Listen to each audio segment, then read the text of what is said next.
Kringle Band and... Johnny Dollar. Earl Foreman, Johnny. Oh, hi, Earl. How are things down in sunny Florida? I don't know. You what? I'm calling from Green Mountain Falls, Colorado. What under the sun are you doing out there? Fishing trip? Hardly. Because if it is, I'll join you. I want you to join me, all right, but no fishing. I got a problem, Johnny. One of my important clients has disappeared. Ah, I see. Okay, Earl, I'll grab the next plane.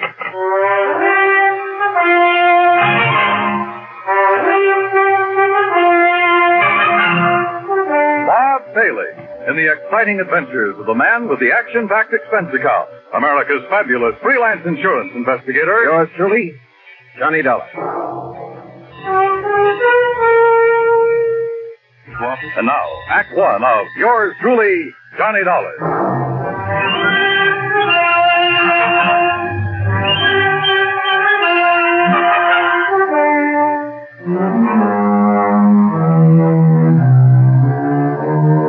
Expense account submitted by Special Investigator Johnny Dollar. To the Tri-State Life and Casualty Insurance Company, attention Earl Foreman. Following is an account of expenses incurred during my investigation of the Three Sisters matter.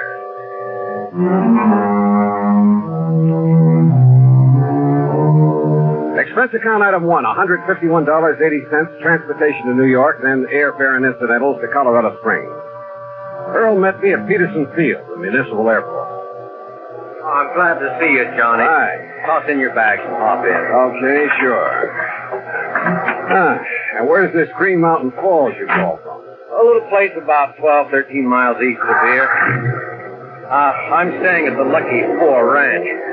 One of the last places Rolanov was seen. Rolanov? Misha Rolanov, the concert pianist. Rolanov. Oh, sure, yeah, I've heard of him. He has a little place up on the mountain just back of the Lucky Four where he and his daughters live when he's not on concert. Daughters? How many?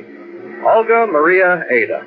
Now, here's what happened. Rolanov and the girls, well, they're really stepdaughters, by the way. Oh, where's the mother? She died some years back. Well, anyhow, they arrived up here about 10 days ago, right after his last concert swing over in Europe. Well, what does he do when he's up here? He and the girls just loaf. Oh, he has a piano in his cottage to keep him practice, that's all. And now you say he's disappeared. You see, Johnny, he was fond of taking long walks. This is pretty good hiking country. Well, I can see that all right if you're part mountain, though. Yeah. Well, anyhow, 3 days ago, right after breakfast, he started out on his usual morning walk. He stopped in for a second cup of coffee with Ray Schmishny and his wife. Who are they? Ray and Glee has run the Lucky Four. Oh, yeah. Well, go on. Well, that's all. That was the last time Rolanov was seen. Well, has any kind of a search been made? Yes, and that's not easy terrain to search. There's been quite a bit of snow, too, enough to cover up any tracks he might have made. All right. Do you know of any reason he might have wanted to disappear? No, I don't think so. I knew him very well, Johnny. I've known him for years. Of course, he occasionally got fed up with having 3 girls around his neck all the time. Silly man. Well, that who wouldn't, but he loved them, I'm sure. Especially Ada, the youngest. She's a brilliant pianist. Hey, Earl, tell me, how did the girls feel about him? Really feel about him? Oh, now, just a minute. Well, you said yourself they aren't his own blood. Well, just wait till you meet them and decide for yourself. Yeah, Earl, I will.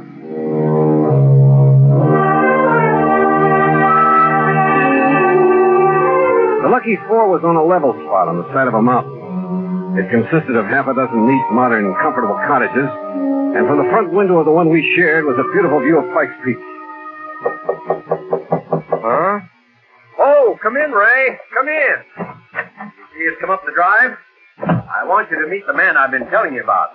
Ray Schmishny, this is Johnny Dollar. Hi, Ray. Johnny? Only, I'm afraid he got here too late, Earl. Oh? Well, what do you mean? Well, just a few minutes ago, before you got back here in a gully up on the West Meadow, way up where I dumped the trash, you know where I mean? Yes? Remember the bear cave I pointed out to you one day when you went up there with me in the Jeep? You mean that bear got Rolanov? No, but that's where I found him. Rolanov? Dead, Earl. Dead? A bullet hole in the back of his head. Act Two of yours truly, Johnny Dollar, in a moment. Act Two of yours truly, Johnny Dollar. Question. Was Misha Rolanov, the eminent concert pianist, murdered? Or was he shot accidentally up near the Bear Cave on the mountain, back of the Lucky Four Ranch at Green Mountain Falls, Colorado? We went up there in Ray's Jeep. A careful inspection of the body and the gully in which he found it revealed nothing by way of clues to the riddle. One thing, Johnny. Yeah, what's that, Ray? Like I told Earl here, I was planning to shoot that bear myself. Yeah?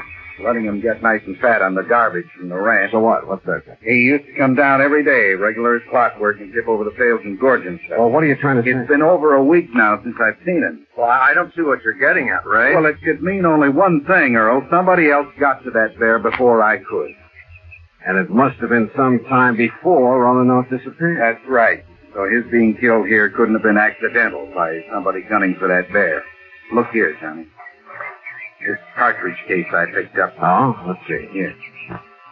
257 Roberts. Where'd you find it? Behind that tree there down the slope. Do you know anybody around here who shoots a 257 Roberts? All the hunters in these parts use a 30-06 or a 270 or a 30-30. Only 257 of it. Well, what's the matter, Ray? You look sick. Yeah. There's a 257 up in the Rolanoff cottage. And one of the girls, she's a pretty good shot. Ray, you know what you're saying. Which one, Ray? Olga? Maria? Ada? No, I won't do it, Johnny. I won't accuse her. Look, this is no guessing game. This is murder. No, Johnny, I can't believe it. Not one of them. Besides, look, I got to drive into Colorado Springs, notify the coroner and the police. But if you know something that'll help us... No, Johnny, because if I was wrong, I'd never forgive myself. Don't you understand? Oh, all right. Earl, do you know the way up to the Rolanoff place? Yes. Road all right for my car, Ray? Yeah, it's okay. Then let's go.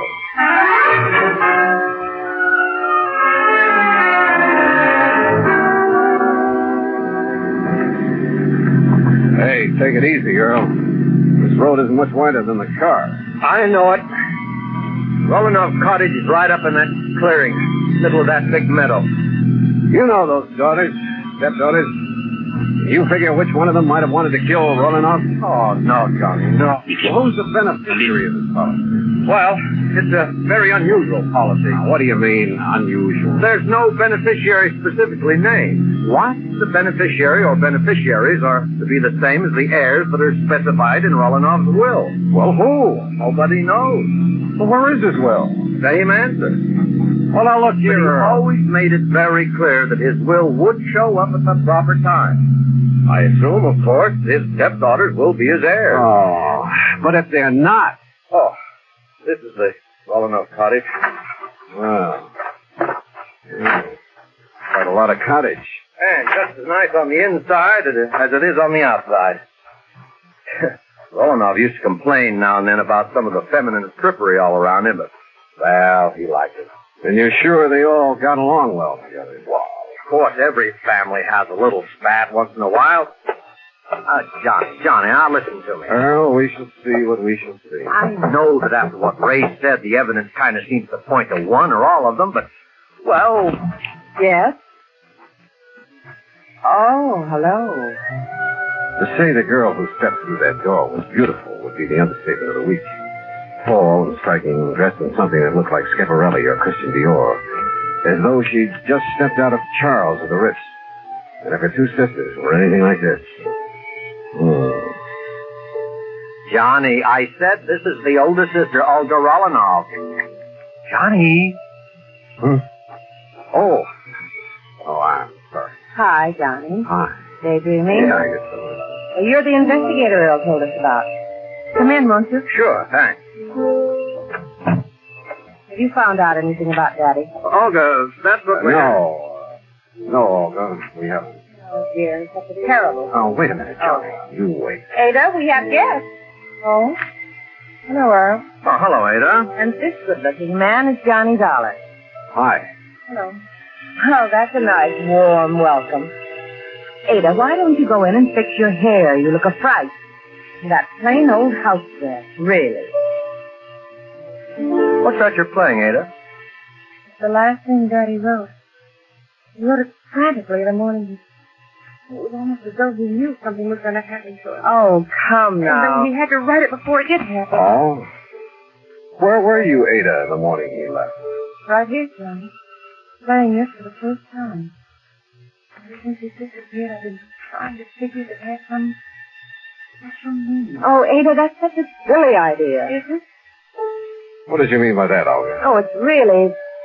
Well, it's like a lot of other silly ideas she gets over her music. Yeah, like what? A lot of things. As though she should be the concert artist in the family instead of Daddy. Maybe now that he's gone, I will be. I'll be greater than he ever was. Oh, sure. And I'll do it in memory of him. You'll do it for your own self-glorification. I'm sorry, Dad. That's all right. Incidentally, where were you that morning, Olga? In Colorado Springs. I went shopping right after breakfast. Or rather, window shopping. Oh. I need some new things so badly. And, well, you know, I have to keep up with the styles or I'd look like our poor little artist here. Oh, yeah. Where was your other sister, Maria? I don't know. Oh, Ada, stop that. When I left the house, she and Ada were doing the dishes. Oh, you weren't helping. I told you, Johnny, I had to go into the spring. Oh, yeah. Where is she now? Oh, Maria's probably out in the hills somewhere, camping all... Maria's right here, Olga. Hello, Earl. Well. Oh, come in, dear. This is Johnny Dollar, the investigator Earl said that you was getting. Yes. So I see.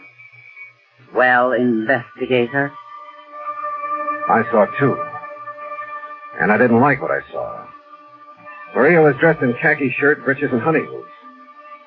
And hanging in the crook of her arm was a high-powered hunting rifle.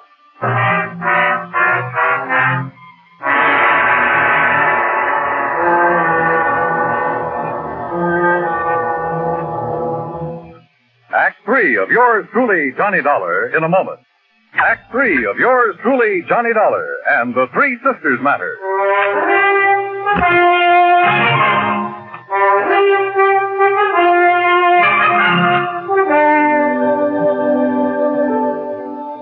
How about aiming that rifle the other way, Maria? Oh, sure. I'll set it down the corner. It's empty, needless to say. Better let me see it, huh? I told you, it's empty. Are you a hunter too, Johnny? Thought as if you were, dear. Are you, Maria? You do a lot of shooting? Shooting, yes, killing. Oh, Tramping around these mountains, blazing away at anything that moves just for the sake of... How about that, Maria? Oh, gives me something to do. Kind of a relief. What else is there to do in this godforsaken place? Have you any other guns? A little 22 that I use for plinking. We all use it. Why? I want to see that one you put in the corner, Maria. Oh, sure. And please don't start waving it around the way you did. Here you are. Why are you so interested in it? Oh, 30-06. That's right. Johnny? And your only other one is a 22. That's right. Why? That's no 22 up there over the mantel. That's Daddy's son. No, he didn't say. Oh. Get it down for me, Maria. Why? And why all these questions, Johnny? Better tell them, Johnny. Yeah, I guess. Tell us what? We found your father's body. What? Johnny, you can't mean that. I'm sorry. He was shot by a high-powered rifle. Where? Where is he? This is terrible, Johnny. Tell me. What are you crying for, Olga? I suppose you're glad, Maria. Because now you can do what you please. No more of those boring concert trips all over the world. No more of this godforsaken place, as you call it. All right, now I listen, suppose Maria. you're glad because now you'll have money, fancy clothes, Europe, the Riviera, South America, men. Stop! Stop talking like that. Why? Because it's true. No, because it's... Ada, for heaven's sake, stop saying that thing over and over and over. What are you trying to do? Drive us out of our minds? No, I'm trying to find out why Daddy wrote it. What compulsion made him feel he had to write it before he left that morning? Hey, wait a minute. Well, all I have to say... Wait, I said. What is it? Ada, get back to that piano. What? Sit down. Play that thing again. Now play it. Slowly. Stop. Johnny, what under the sun are you doing? Listen, Earl. The notes on a piano run from A to G like this. Don't you see? The first three notes of that thing she's been playing are A, D, A. Listen. A, D, A. Ada. Yes. He wrote it as a message to me. Oh, now, wait a minute. The rest of it now, quickly. D, E, F, A, C, E, deface. E, D, G, E, edge. C, A, G, E, cage. C, E, D, bed. What is that? Ada, deface, edge, cage, bed. The canary cage. Right. And that's exactly what I'm going to do. Tear out the base of that cage. First, will somebody please tell me what this is all about? Hey, look here. Look. It has a false bottom. Yes, look what's in it, hidden there. Yeah. Last will and testament of Misha Romanov. Johnny. Plus... What does it say, Johnny? That note with it. Daddy's handwriting. What? Well, it looks like Romanov put the finger on his killer. Johnny, what does it say? And my reason for deliberately omitting her from my will. Omitting whom from his will? What are you talking about? Read on, Johnny. Let me see. Is not only because of the self-centered life she's always led. Not only because of her constant, completely selfish extravagance. I'm afraid that could apply to all of it. An extravagance which finally led her to forging my name on checks. Who, Johnny? Then when I discovered that she was sneaking out and practicing with the old rifle that's kept over the mantel. The 257. It was kept over the mantel. Don't move. Oh, no, put it down. All right. So he cut me out of his will. If I can't have what I wanted, you won't have it either. Now look here, Don't move. His gun holds 5 shots. I know because I rewrote it after I killed him. Olga. And now you all know that I killed him. All right. 1 shot is for you, Maria. 1 is for Ada. 1 is for you, Earl, and 1 for Johnny. Listen. And that leaves 1 for me. So that when I've finished, no one will ever know. Olga, you're out of your mind. Maybe so. What difference does that make now? Because now there's no other way out for me. There's nothing else. I can't stand still. That's the end. For all of it. No. It's empty. It's empty. That won't stop me. It's Maria's gun. Not for you. I'll got you. Leave me alone. You think there's... Oh.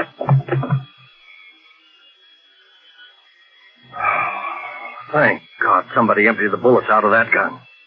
Yeah. Maria? Yes, Johnny. Ada and I. We didn't want to believe it.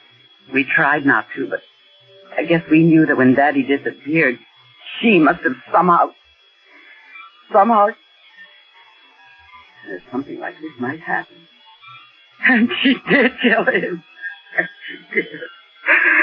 Oh, Johnny.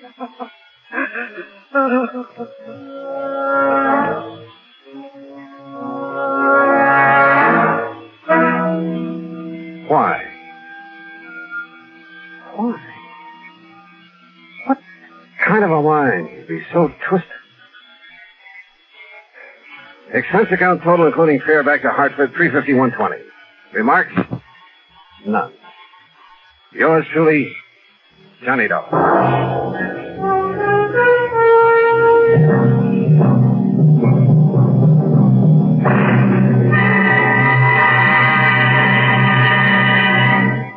Our star will return in just a moment to tell you about next week's story. Star to tell you about next week's story. Next week, a beautiful girl. A model, in fact.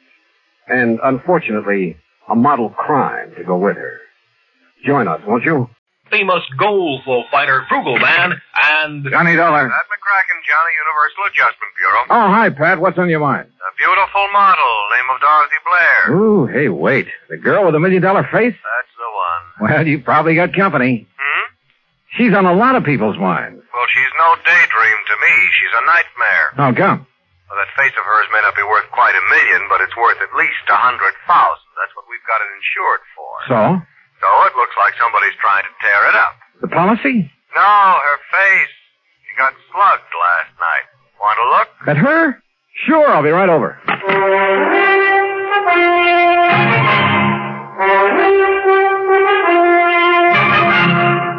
Bob Bailey in the exciting adventures of the man with the action-packed expense account. America's fabulous freelance insurance investigator. Yours truly, Johnny Dollar. And now, Act One of yours truly, Johnny Dollar.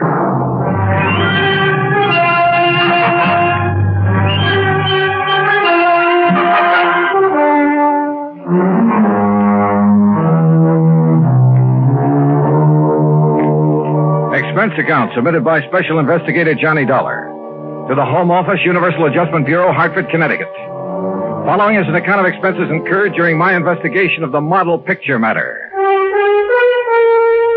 Expense account item 1, $1.20 for a taxi from my apartment to your office, Pat, where I picked up Dorothy Blair's address, then headed for New York. That's item 2, $36.20. I arrived at her apartment just as the doctor left. Even with a couple of bandages on her face, I think you got a bargain, Pat, insuring it for only $100,000. I guess I'm lucky, Mr. Dollar. My doctor says there won't be any permanent scars. Well, just what happened, Miss Blair? Well, I came home last evening about dinner time. I opened the door to my apartment here and started to reach for the light switch, then suddenly I saw a shape beside me in the dark. And? Before I could do anything, he hit me on the side of the head. I think it was a gun. It stunned me and I fell to the floor. Then what? I remember hearing the door slam. When I could get on my feet and turn on the light, whoever it was had gone. I see. Do you think it could have been a burglar looking for money or valuables? I don't think it was a burglar, Mr. Dollar. You mean you have some idea who it was? Well? Jerry Dunsmuir. Who's he? A fashion photographer. A creep, Mr. Dollar. Oh? The real article, believe me. They ought to put that guy's eyes in jail. You modeled for him before? About a year ago. I swore I'd never do it again, and I didn't. Until yesterday. Yeah, well, go on. Jerry'd gotten a commission to do a spread on winter fashion. He wanted to make some street shots with me in tweeds. Things like that. Street shot? Well, I figured the street would be a lot safer for me than his studio. But it didn't turn out that way, huh? No. After the second picture, he started in again with the same old line. And he's not very subtle, believe me. So? So I walked out on him. He didn't like it. But is that enough reason for him to break into your apartment and slug you? It wouldn't be for most people. But like I say, he's a creep. Yeah. Okay, Miss Blair. Thanks. I'll have a talk with Dunsmuir. And that was easier said than done. I took a cab to his address. That's item 3, $1.60. But his studio was locked up tight. So I contacted my old friend, Detective Lieutenant Al Rico at 18th Precinct Headquarters. You think you got troubles, Johnny? Try some of mine on for size. Oh, like what, Al? Like an unsolved murder I got tossed in my lap. Oh, that one I've been reading about. The girl up in... Yeah. Edith Summers. No lead. Sure, a real fat lead, except it's no good. Her ex-boyfriend, Ed Chatsworth. Lots of motive, but no case. Alibi? Airtight. So I got troubles. Now tell me yours. Mine? Well, I'm trying to get a lead on a fashion photographer named Jerry Dunsmuir. Dunsmuir? I never heard of him. How come you're interested? Dorothy Blair got slugged last evening. Oh, yeah, the girl with the $1 million face. I heard about it. She thinks Dunsmuir might have done it. I went up to his studio to have a talk with him, but it was locked up. Well, I'll have her files checked, but if we had anything hot on him, I think I'd remember. Yeah. Well, it was just a chance. Excuse me. Rico. What? Yeah. Okay, I'll be right down. That was about your Jerry Dunsmuir, Johnny. Oh? A couple of my boys have found him. Great. Yeah. They found him floating face down in the river. Act Two of yours truly, Johnny Dollar, in a moment. And now, Act Two of yours truly, Johnny Dollar, and the model picture matter.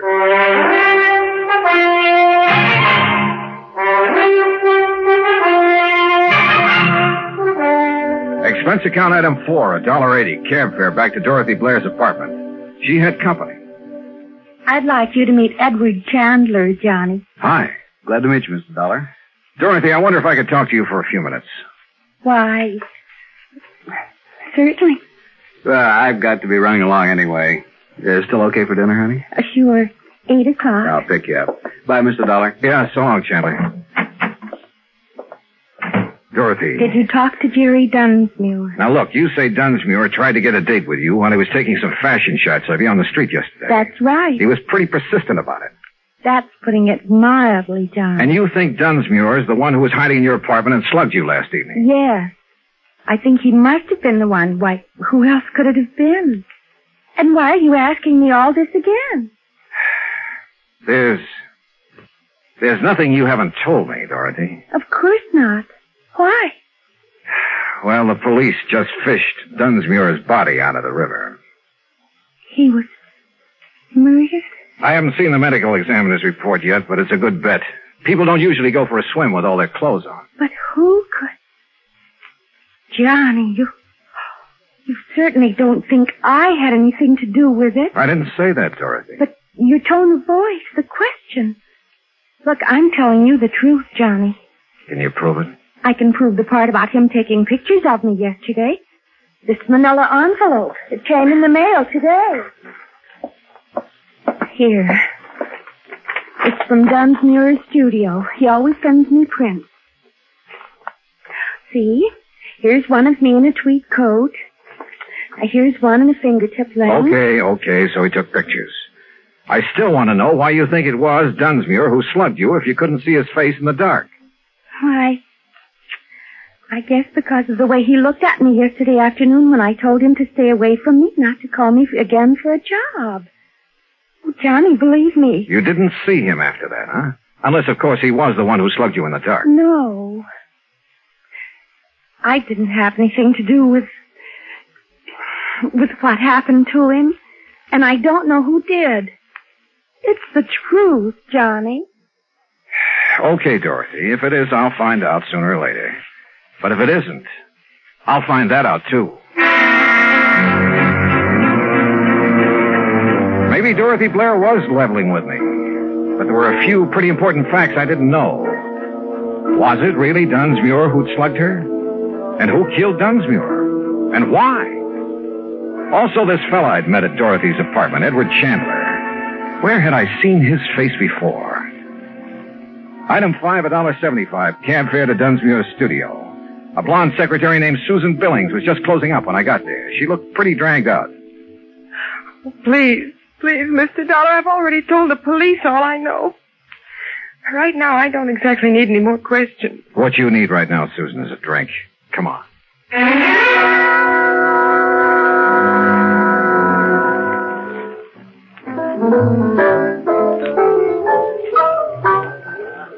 Feeling better, Susan? Oh, yes. Thanks. But I really don't know anything that would help you, Mr. Dollar. How long did you work for Jerry Dunsmuir? About a year. And you can't think of anyone who'd have reason to kill him? Nobody. You know he had quite a reputation for being sort of eager with some of the models. That was a long time ago, Mr. Dollar. He'd changed. Not according to Dorothy Blair. I'm not interested in Dorothy Blair or lies about Jerry. Tell me, do you happen to know a man named Edward Chandler? I met him at her apartment. No. Did Jerry Dunsmuir ever mention him? Not that I remember. So you think Dunsmuir had straightened himself out, have you? I know he had. How can you be sure? He told me. Oh, but You look, see, Mr. Dollar, Jerry and I, we were going to be married.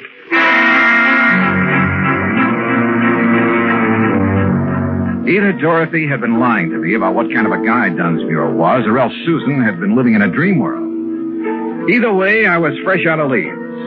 I headed back to Lieutenant Rico's office, hoping I'd find some there. Johnny, the only thing we know for sure about Dunsmuir is that he sure had a weakness for women. Yeah, but Susan Billings believes that she was his one true love. I know. And I've been thinking about her. Maybe she found out about Dunsmuir's activities and didn't like it. Possibility. But if she knows more than she's told us, she's a pretty good actress. The same goes for Dorothy Blair. Which reminds me, I want to have another talk with Dorothy.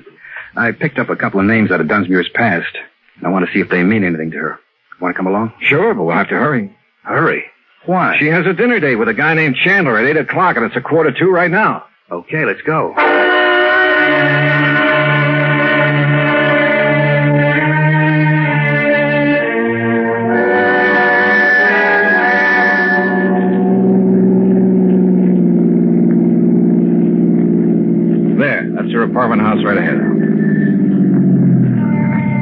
a minute.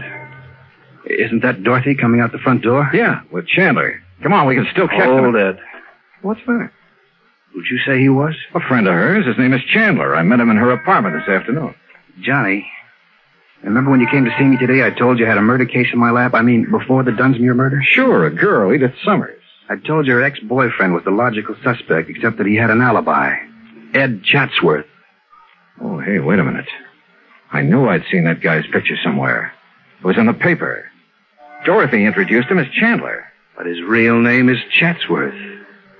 And now it turns out he's a friend of Dorothy's. Al, you said either Dorothy had told us all she knew or she was a pretty good actress. Yeah? Well, it looks to me like she's a pretty good actress.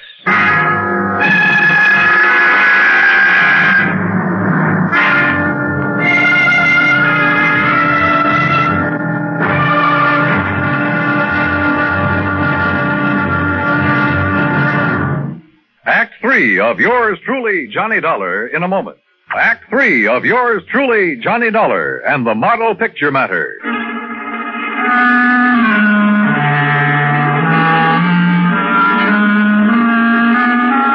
Well, it had started out as a real simple assignment, but it hadn't stayed that way long. All of a sudden, we had two murders on our hands, and it looked like there was a connection between them. Now, watching Dorothy Blair leave her apartment with Ed Chatsworth, we realized that she was somehow right in the middle of them. They're driving off in his car. Gonna tail him, Al? That won't be necessary. Ever since I questioned Chatsworth about the Edith Summers killing, I've had a tail on him. No, Johnny, what we better do right now is start putting some pieces together and see what they add up to. Okay. The first victim was Edith Summers. Killed in her apartment, the Blackton Arms. And you figure that her ex-boyfriend, Ed Chatsworth, had the motive. Well, we heard that Chatsworth wanted to drop her, but she wouldn't drop. But you say he has an alibi. Two people swear he was out of the city the day that she was killed. All right. Dorothy Blair gets slugged in her apartment. She thinks the photographer, Dunsmuir, did it. Then Dunsmuir winds up dead that night. Right. And now we find out Dorothy and Chatsworth are friends. Begins to add up, Johnny. You think Chatsworth was trying to drop Edith Summers for Dorothy? If so, maybe they rigged the deal. Chatsworth was to get out of town while Dorothy handled Edith Summers. In that case, you're figuring Dunsmuir found out about the deal and came to blackmail Dorothy. Right. She won't go for it, so he slugs her. Then either she or Chatsworth, or both of them, decide to close Dunsmuir's mouth for keeps. It's a possibility, Al. Yeah. It is a possibility, isn't it? Al dropped me off at my hotel and headed back to his office. Item 6, $2, drinks. While I thought about the picture Al and I had built up to explain the killing. Well, it was all pretty logical, but somehow I couldn't buy it. Maybe, like Al had hinted, that $1 million face had gotten to me. If I could only talk to her alone, I felt I could find out if she was lying. About 10 o'clock, I went back to her apartment.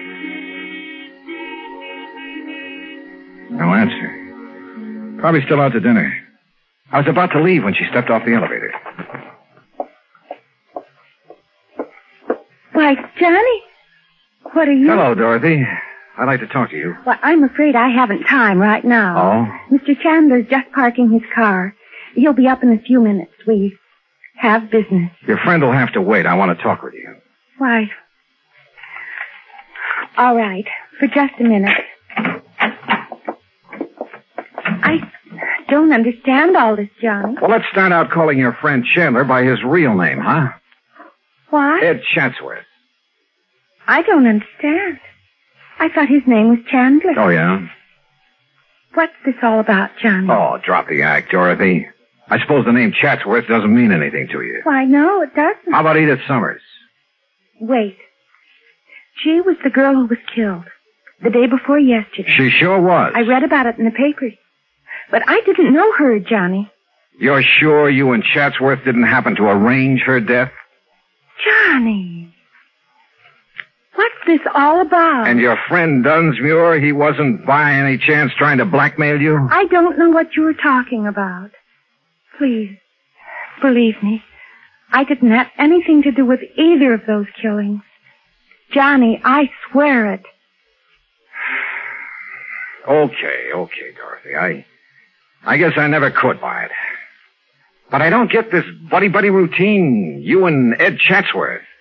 I only met Ed Chatsworth, or Chandler as he called himself, yesterday. June? Let's have that again. That's right. He said he was organizing a big promotion and wanted to feature me in it. Why would he give you a line like that? I didn't realize it was a line. He sounded very convincing. He said he wanted to see some of my pictures to see if Pictures? Wait a minute. Those pictures Dunsmuir took of you. Ed's coming up any minute to see them. He wanted to see some outdoor shots, he said. When did Dunsmuir take those shots? The day before yesterday. The day Edith was killed. Where did he take them? We moved around from place to place. You still have the pictures? Right there on the table. Come on, let's take a look. Are these all that he took? As far as I know. No, nothing here except you. Why? Hey, wait. This shot. Looks like the front of an apartment house. Part of the name in the picture. Black. Blackton Arms. The apartment where Edith was killed. Johnny, look. In the background. A man stepping out of the apartment house. Yeah, out of focus. Hard to... Hold it. What is it? Is there a service entrance to your apartment? Yes. Somebody just came in. Get down. I shoved her to the floor and hit the light switch. None too soon. I eased out my gun but couldn't see a thing. And I knew I had to locate him before he located us. There was a cigarette lighter on the coffee table. I heaved it toward the kitchen and my aim was pretty good. The flash of his gun pegged him for me. I turned on the lights. It was Chatsworth, all right. I'd hit him in the shoulder, but he'd keep for the state. Johnny. He's the one who killed this Edith Summers. Yeah, sure. He had an alibi rigged, but he spoiled it by walking out of her apartment into the background of that picture Dunsmuir took of you. Then he's also the one who was in my apartment. He probably recognized you by your face. Figured he could find the name of the photographer here. Slugged you when you came in. And I thought it was Jerry Dunsmuir. Poor Jerry. Yeah. Well, I imagine when Chatsworth comes to, we'll find that he killed Dunsmuir to get the negative. He certainly wanted that picture. Yeah. Most pictures don't do people justice. But I guess this one will do him all right.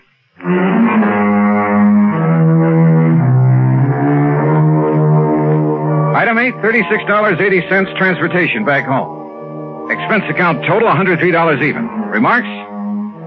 Well, there's a little snapper to the story, Pat. You know, that picture Chatsworth was knocking himself out to get? He didn't realize it, but his face in the background was far too blurred to make an identification. Yours truly, Johnny Dollar.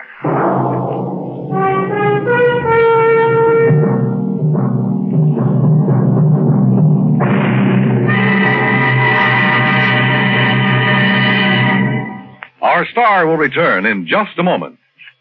Now, here is our star to tell you about next week's story. Next week, well, the darling of me heart comes back to plague me again. My old friend Meg McCarthy. So join us, won't you? Yours truly, Johnny Dollar. Her Frugal Band and... Johnny Dollar. It is a joy to me heart to be hearing the voice of me lover boy. Meg McCarthy. Faith, and how could you tell from so far away and so long ago now? Answer me that. Oh, Meg, I'd recognize that soft, dulcet voice of yours anywhere. How are you? Oh, Johnny boy, I've got trouble. And where are you, by the way? Port Hopeful is the name of the place. Port Hopeful, huh? You just can't stay away from the sea and ships and sailing men, can you? And whose leg would you be after trying to pull now? Port Hopeful, Nevada. Nevada? Right out in the middle of the desert. Well, what are you doing there? And why do they call it a port? There were the very same identical things I'll be telling you when you get here. And if you take to my advice, you won't waste no time along the way. There's trouble out here. Insurance troubles. Oh, what company? Western Life and Trust, they call it. The very same identical company that's insured the life of this blessed man what's laying dead at me feet. Dead at your feet? Meg, you don't mean... Just a minute. If you're by way of implicating that I done him in, you're just an evil-minded, suspicious young... Oh, forgive me, sweetheart boy. Huh? Well, you was worried about me, wasn't you? Well, certainly, of course. God love you, but me skirts are clean. Now, will you get moving and come out here? Well, it kind of depends. Oh? And just what kind of fancy double talking is that supposed to... Oh, no, you Don't What? get your dirty, filthy, conniving hands off. Meg, what's the matter? Take them bracelets Meg. out of here and you... Meg! Well, I guess I was wrong, Johnny. I guess I am in trouble. Now. I'll grab the first plane.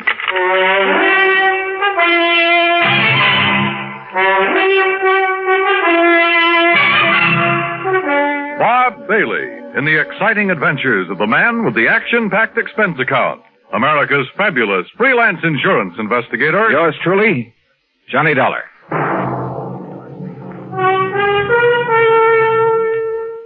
And now Act One of yours truly, Johnny Dollar.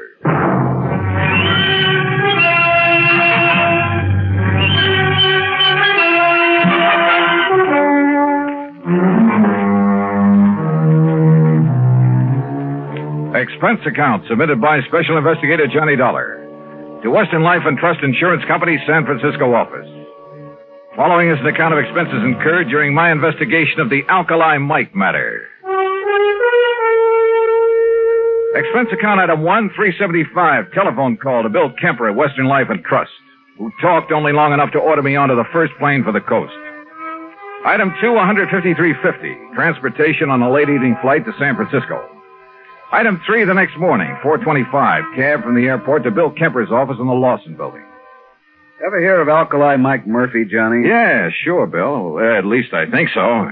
Isn't he the kind of legendary character who found so much gold somewhere out here? Over in the Black Rock Desert, Nevada. Yeah, a place called Port Hopeful? That's right. The original Alkali Mike had been the skipper of a sailing ship before he got the lust for gold back in the last century. Yeah, well, what about it? Finally found it. Plenty of it. Out there in the desert near the little town of Winnemucca. And?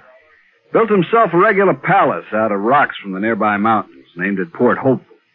Settled down to spend the rest of his days enjoying his money. But then he died. Legend says it was suicide. Yeah, well, what's that got to do with you or me or the company? Alkali Mike Murphy, Jr., his son, who spent the last 40 years living there. But now he suddenly died. And how he died affects payoff on the insurance policy we wrote him. Oh, how much? $200,000 straight life. Ah, Beneficiaries? 2 nephews, 1 niece, and an old housekeeper, all sharing equally, provided, of course, that one of them didn't help him on his way to the great beyond. And you think maybe one of them did? $50,000 apiece is a lot of money, Johnny. Which one? I'll grant you it's only a hunch. But if I were you, I'd make a pretty careful check on that housekeeper. Meg McCarthy? She's an old... Well, yes, what do you know about this McCarthy woman? Oh, plenty, Bill. Then you think my hunch is right? No. Why? Because if it is, I'll handle this case for nothing. But according to the police over What's there... more, I'll quit the insurance business. Item 4, 1320, cab to the airport, plane fare and incidentals to Reno, Nevada. There I rented a car, that's item 5, and headed north and east on Route 40. After about 165 miles of nothing but sagebrush and cactus, I pulled into the town of Winnemucca. I dropped off my bags at the Motel Winnemucca, then headed for the local police headquarters. I was introduced to a Sergeant Otis Framley. There's no point in driving out to Port Hopeful, Mr. Dollar. We've got the number 1 suspect right here. Picked her up last night. Her? Meg McCarthy? Right. And you suspect her of what? Murder? If she didn't poison old Alkali Mike, I'll eat my shirt. Then you'd better decide right now if you want it baked, boiled, or fried. Where is she? In her cell. Come on. You mean you've got some reason for thinking she didn't do it? I know Meg McCarthy. Yeah, but don't you see she's the only one who was anywhere near him? Besides, look at the motive. Yeah, suppose you tell me about it. Well, she's only been out there at Hopeful taking care of him about 6 months. Yet she gets under the skin of the old codger enough to make him turn over a big hunk of his insurance money. And that takes care of motive, huh? Well, doesn't it? Let's go talk to Meg. Now, look, she's a pretty tough customer when she wants to be, so... Right, she's a pretty tough customer. And if you silly, stupid income-poop start... All right, Meg, take it easy. Oh, take it easy. If you blinking idiot think you can keep a decent, self-respected lady... I said take it easy. And I... Oh, Johnny, darling. Me ever-loving boy. Hi, Meg, you old rascal. Sweetheart, I knowed you'd come to save me out of this horrible place. Yeah, well, that pretty much depends on you, on what you're able to tell me about this whole thing. You bet I'll tell you. Only, Johnny. What's the matter? Sure, I'll tell you. All I know. And it'll be the honest truth, Johnny boy. But don't you see? The only evidence I can give is enough to hang me. Meg. Oh, Johnny, I need your help. I need it bad.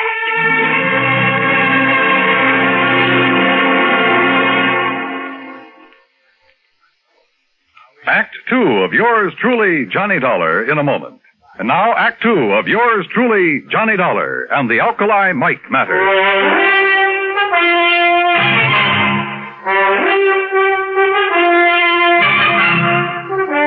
The sergeant left Meg McCarthy and me alone there at the jail in Winnemucca, Nevada. And she told me all she knew. Johnny had just plain got fed up with all the noisy, roistering, drunken sailors that used to come to my fancy cafe back on the East Coast. So when I heard that Alkali Mike Murphy was looking for a nice, quiet, respectable lady to be his housekeeper out here in the peaceful, quiet desert, well, I took the job. You've been out here about 6 months. Yes, Johnny boy. And me and Alkali, we just got along fine. I cooked good meals for him, and we played cribbage together in the evenings.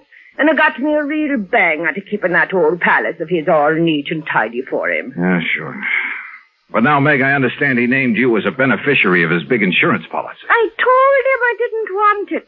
And besides, I have plenty of money of me own from selling out my cafe back east. Do you know the other beneficiaries? Huh? Do I know them? Them nephews and that niece. Just hanging around, waiting for him to die these last 20 years. That's all they've been doing. Except maybe Edgar. Edgar? Edgar Murphy, the oldest nephew, the nice one. He has a fine job over to the bank in Lovelock. And the others? Margaret? Oh, she's a disgrace to me fine old name. Playing around with every Tom, Dick, and Henry she can get her hands on. Looking for the one with the most money so she can snag him and live the easy life. Where is she? It's for Danny. Well, he's another no-count. Spends all his time horsing around and gambling. Where are they now? After Port Hopeful, where else? Each of them trying to chisel the others out of all the fine furniture and old silverware and lovely china. You know, when the estate gets settled. The sneaky, snivelling... All right, Meg, all right. If I'm going to try to help you, there are some things I have to know. I'll tell you everything, Johnny boy. How did Alkali Mike die? Poison, the doctor said it was. In something that he ate. And who could have given it to him? There's the trouble, darling. Huh? I was the only one with him. I was the only one ever touched his food. Could it have been poisoned before it was brought into the house? No, never. Everything I bought for him and me come from the markets right here in Winnemucca. Besides, Johnny, I always had the same things he did. Even the day he died? Yes. Even that same fateful morning. Well, did the doctor say what the poison was? Yes. Quinitipteni. Quintanogen? Yes, that was it. Sulfur or something. Quintanogen sulfonate? Yes, it turns to sulfonate. Well, that's strange. Because if I remember correctly, that's related to one of the old Indian arrow poisons. But Johnny, there ain't been no Indians around here for years. At least the wild ones. Look, Meg, I want to go out to that so-called palace, Port Hopeful, but I want you with me. Well, of course, lover. Only how can I get out of this jail? Let me worry about that. It took the help of a local attorney that sent him $500, but I managed to get Meg out of the clink, as long as Sergeant Framley stayed with us, that is. We headed out across the desert over a road that should have been traveled only by jeep. And finally, after about 60 miles of it, we came into a bare, rocky valley. And there in the middle of it sat the palace, Port Hopeful. Only it should have been called Port Hopeless. Ain't it a beautiful spot, Johnny boy? It was an atrocity, a huge, rambling jumble of native stone badly cemented together. There were almost as many doors sagging on their hinges as there were windows, as though the whole place had been put together one room at a time. Windows were set in at cockeyed angles, and most of them were dirty. 3 fairly new cars were parked out in front. Yeah, the relatives, Dollar. They've been here ever since the old coot died, like a bunch of buzzards, vultures. Yeah, I know what you mean. Well, come on, let's go in. Yes, and see how they've messed up our lovely palace whilst I've been languishing myself away in that hoose car. Hey, look, Sergeant, if old Alkali was murdered... Of course he was. How else would he get that poison? Well, how about these relatives? That's what I've been trying to tell these harebrains. All right, Meg, please. These bird-tailed idioms around here seem to think I'm the only one. Meg, shut up. Yes, dearie. You know I love you when you talk to me like that. It's just like my dear departed husband, God. Yes, all right. Well, what about it, Sergeant? Oh, you mean his own kin? No, Mr. Dollar. People out here in this part of the country have too much respect for their own kin. Even when there's a lot of money involved?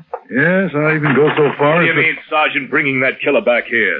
Well, it's this way, Edgar. Yes, Sergeant, how dare you? Now, look, it's all perfectly legal. Legal? This woman killed our uncle. Now, look, will you? Mr. Dollar here is an insurance investigator. Johnny Dollar? That's right. Oh, I've heard about you. Well, I haven't. I'm Margie. And believe me, Edgar, everything will be all right with him here. Won't it, Johnny? Will it? I'm sure it will. We'll see. You want to come in? What do you mean, do we want to come in? You think we're going to stand out here on our feet all day? Why don't you drop dead? Oh, blatterscotch. All right, Meg. Come on. Sit down, Johnny. Here. Incidentally, where's the other nephew? Danny? I'm Danny Murphy Dollar, and I agree with Ed.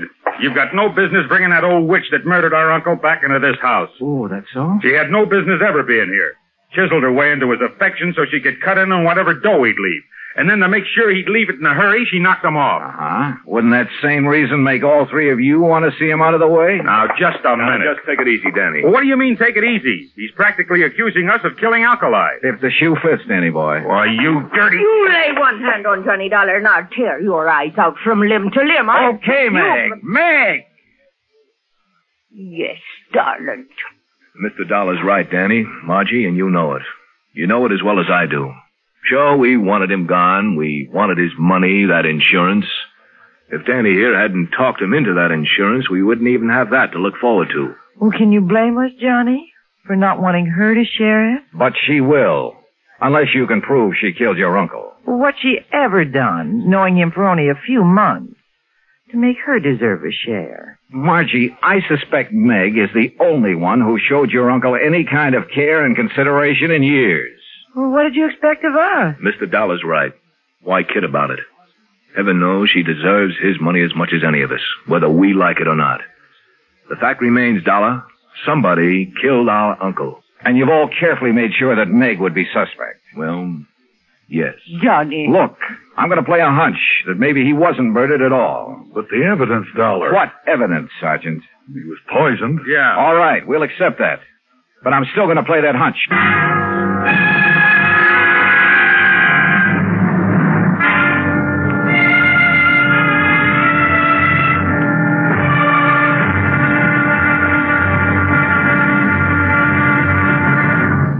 Act 3 of yours truly, Johnny Dollar, in a moment. Act 3 of yours truly, Johnny Dollar, and the Alkali Mike Matter.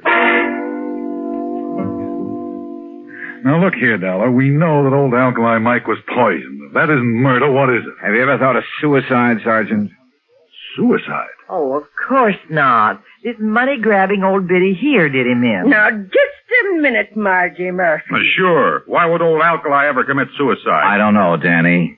Disappointment over you three, his only relative? He paid no attention to us. Or was it the other way around? You paid no attention to him. He didn't want us around. Except maybe Edgar. Well, offhand, I can't say that I blame him. But he did welcome the care and whatever affection Meg may have given him. Yes, Mr. Dollar, that's true. She was after his money, that's all. I told him I didn't want his money. And if you don't shut up, you little squirming, conniving... Meg! All right. Johnny, bye. What are you looking so thoughtful about, Edgar? Suicide. Old Alkali's father chose to go that way. Yeah, I know. No one understood why. He had everything he wanted, money, even this so-called palace, this atrocity that he named Port Hopeful. You mean he had no more reason to take his life than your uncle? Well, that's what I mean, Sergeant. How did his father take his life? By drinking poison, an old Indian poison. Quintanogen sulfonate. Oh, yes. No. Oh, the cup. What? The old cup that his father had used. What are you talking about, Meg? Come here, all of you. Come here in the dining room. What for, Meg? In here, where he keeps all the old silver and china and bric-a-brac. Here. Now look here in the china closet. There, you see. That cup or mug on the top shelf, Dollar. Is that the one his father used to drink the poison? Yes, but it's never been used since. Oh, no. No, Mr. Edgar, that's where you're wrong. What? Oh, saints preserve us. This is terrible. What is it, Meg? Get to the point. Yes, Johnny, but it scares me. Well? Every night after his dinner, Alkali, God rest his poor soul, he'd have his whiskey from one of the clay mugs on that shelf, a different mug every night. Yes, that's true. Except that never would he touch that one. The lavender one. Well, so what? Called it the death cup. Only he joked about it. But then the night before he died, he talked about it again. Let me see that mug. Well, I'll get it for you. He said it was making a superstitious old fool out of him. Here. He said his father drank from it and died. But that he would drink from it and live. That he'd show he weren't superstitious about it. Oh. Good heavens, look here. And I poured the drink for him. What is it, $1? Yeah, what is it? The heavy deposit in the bottom of this mug. Hard as a rock. But still the poison? Yeah. The same deep purple color of quintanogen sulfonate. After 40 years? Oh, I tried to wash it out, Johnny, before and after use. Oh, water wouldn't touch that stuff. Oh, that's why I thought it was part of the clay. But the alcohol in this whiskey would. Oh.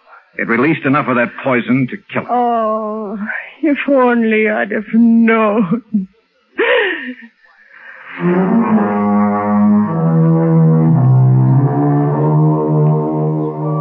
The police took a long time over this one, but they finally reached the same conclusion I had. Accidental death. So, the relatives will collect the insurance, and Meg, bless her heart. But I'm afraid that mere money will never take the place of a friend, Alkali Mike. Expense account total, including incidentals and fare back to Hartford, $525 even. Yours truly, Johnny Dollar. Frugal Man and... Johnny Dollar. Pat McCracken, Johnny, Universal Adjustment Bureau. Well, hi, Pat. What's new? I've got a problem. This is new? Pat, every time you call me up, you've got a problem. What is it this time? Johnny, did you ever have any trouble getting rid of money? Getting rid of... Look, Pat, this is the thing I do best. Well, not so here. What do you mean?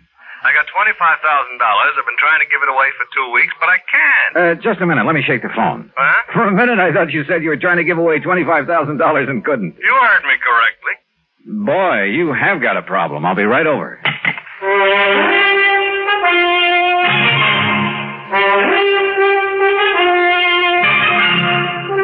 Bob Bailey in the exciting adventures of the man with the action-packed expense account. America's fabulous freelance insurance investigator. Yours truly, Johnny Dollar. And now, Act One of yours truly, Johnny Dollar.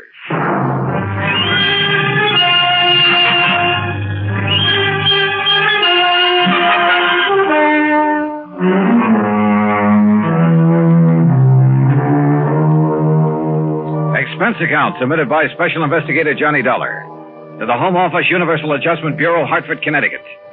Following is an account of expenses incurred during my investigation of the Shy Beneficiary Matter.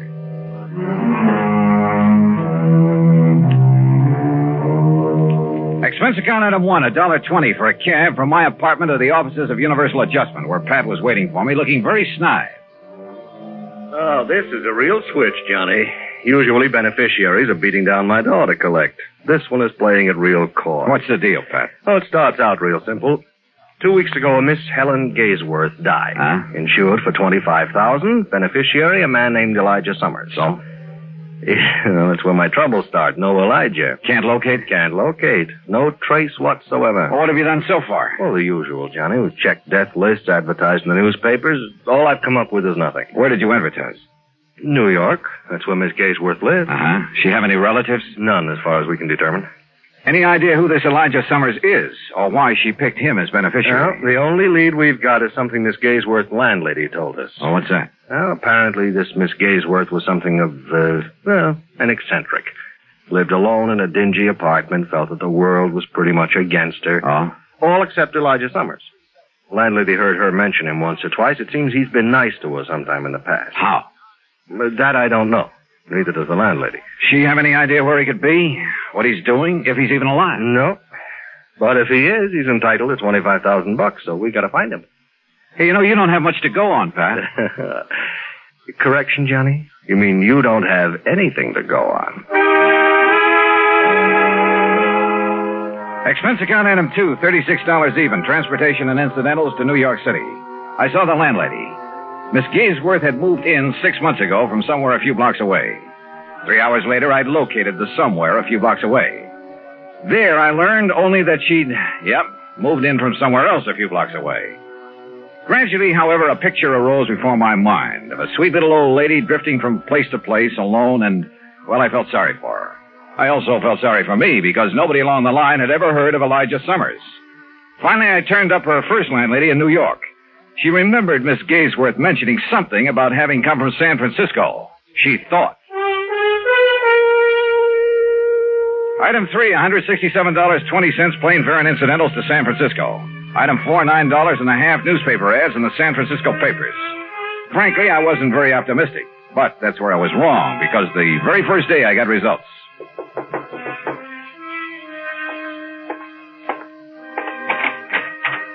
The results, incidentally, were blonde with brown eyes. Mr. Dollar? Yeah. I'm Janet Blake. May I come in? Oh, sure. Thank you. What can I do for you, Miss Blake? You're the one who ran the ad about Elijah Summers. Yeah, that's right. Has he answered it? Not yet. Do you have any idea where he is? No, none at all. That's why I advertised. Look, are you related to Mr. Summers? No. I'm a friend of his. Well, have you any idea where he might be, Miss Blake? Have you ever heard of a little town called South Fork, California? No. It's on the Yuba River, up in the Sierras, in what used to be some of the gold rush country. You think Elijah Summers might be up there? Maybe. What makes you think so? Just call it a hunch, Mr. Dollar. Just a hunch.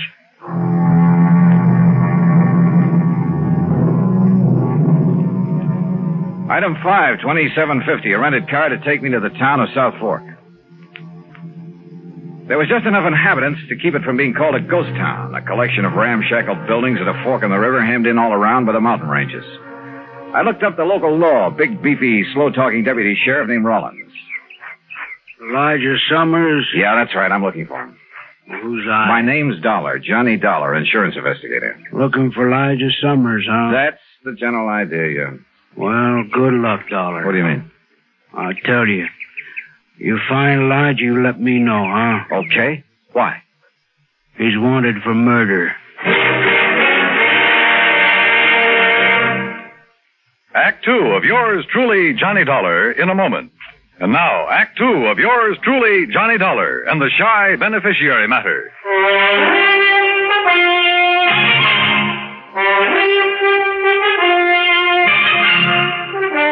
Now I knew why Elijah Summers was so hard to locate. After all, a man who's wanted for murder isn't exactly going to make himself conspicuous. How come you want to find Elijah, Dollar? He's a beneficiary of a life insurance policy, Sheriff, $25,000. Afraid the dough's not going to do him much good. Maybe not. Oh, sure, he's got to be brought in, tried, and convicted, but I figure that's largely a question of time. When did this killing take place, Sheriff? Last year. Here in South Fork? A ranch about 3-4 miles east of here. Just Tyler's place. Is Tyler the one who was killed? Yeah. Well, what happened? Well, Sir Elijah always was a funny old duck. Jess Tyler kept him around the place a couple years, sort of a hired hand. I see. Now, from what we could piece together, Elijah and Jess got in an argument about some work Elijah wasn't doing very good. Elijah went plumb crazy, shot Jess, and took off in the hills. I see. Jess's widow took it pretty hard for the better part of a year. I guess it was Ben Watts finally pulled her out of it. They was married just a month ago. Oh? She and Ben are living on the ranch. Straight out of town to the east, up on a rise. Okay. Can't miss it. Figure on going out there. Yeah, I thought I might. You any idea where Elijah might have gone? Matter of fact, I got a pretty good idea. Yeah? Over the next range of mountains is a place called Tough Luck Canyon.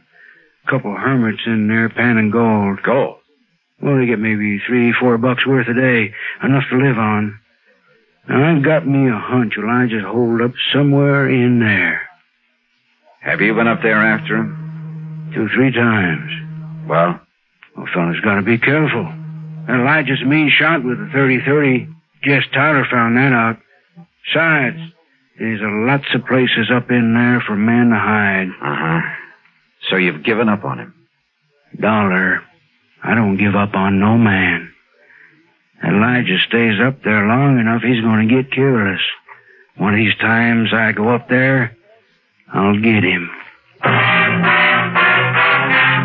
I got into my car and drove out to the Tyler Ranch where his widow Clara and her new husband Ben Watts were living. They were expecting me. Sheriff Rollins phoned us you were coming, Mr. Dollar. I doubt if there's much we can add to what he's already told you about Elijah and the killing. Well, I'm sure you don't enjoy talking about it, Mrs. Watts, but I don't mind any more, Mr. Dollar. Time has a way of taking care of most things. Of course, I still can't help feeling sort of bitter about Elijah. But I also can't help feeling sorry for him. Yeah, sure, I understand. I gather that Mr. Tyler always treated Elijah pretty well. Yes, he did. Kept him around here when it really didn't pay to. Uh-huh. Then how could Elijah turn on him that way? Well, Elijah was always pretty unpredictable, I guess. No one really knows what the argument was about. Mr. Watts, how would I get to Tough Luck Canyon? You? You mean you're going after Elijah? I'd like to try. I don't think that's a very good idea, Mr. Dollar. Probably not. But why not? Could be dangerous for you. Maybe. And why do it? My job. I've been thinking about Elijah a lot lately. An old man like that somewhere up in that canyon out in the open, in the cold. It just isn't right. Yeah, well, anyway, how do I get there? As the road takes off a mile or so from here, you'll see it marked. Winds up through the mountains to about 3 hours' hike from Tough Luck Canyon. Okay, thanks. Just one thing, Mr. Dollar. This Elijah, he's a good shot. I know. So do I. Put a 30-30 slug in my shoulder once. When was that? Night of the killing. I was living on the next ranch over at the time. I was one of them that took off after him. He winged me from 200 yards. Oh? I tell you for a fact, Mr. Dollar, he can shoot fast, he can shoot straight. With those cheerful words from Ben Watts ringing in my ear, I drove back to town. Item 6, $35.40 for some camping equipment. I figured I'd be spending a couple of nights out in the open. I found the so-called road they told me about. Finally, it just sort of petered out among the trees and rocks up near the timberline. I started hoofing it. 3 hours later, I was over the ridge and working my way down the western slope of Tough Luck Canyon. Suddenly, I stopped. Yeah, somebody was trailing me. I crouched behind some brush and waited.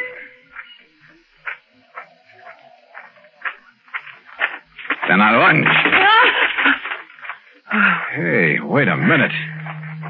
You're the girl who answered my ad about Elijah in San Francisco. Mr. Dollar. Janet Blake, isn't it? Oh, I'm afraid I lied to you about my name, Mr. Dollar. It's really Janet Tyler. Tyler? Just Tyler, the man Elijah killed. He was my father. Well, what are you doing here? Decide to take the law into your own hands, maybe? You don't understand. I don't want to harm Elijah, but he must be found and brought back. Well, I'm with you there. Then stay with me, because I think I can lead you to him.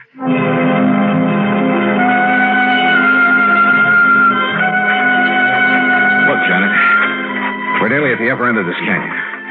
Now, what makes you think Elijah's around this neck of the woods? Well, years ago, Elijah brought me up here. There's a little pocket in the rocks. It's almost a cave. Yeah. He liked it. Said it was his place. I recognized the landmarks. Johnny. Get down. Well, Janet, looks like we finally located Elijah. The hard way.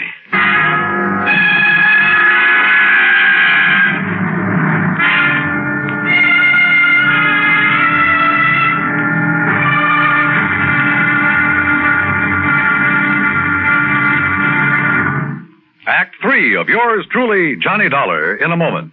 And now, Act 3 of yours truly, Johnny Dollar, and the Shy Beneficiary Matter.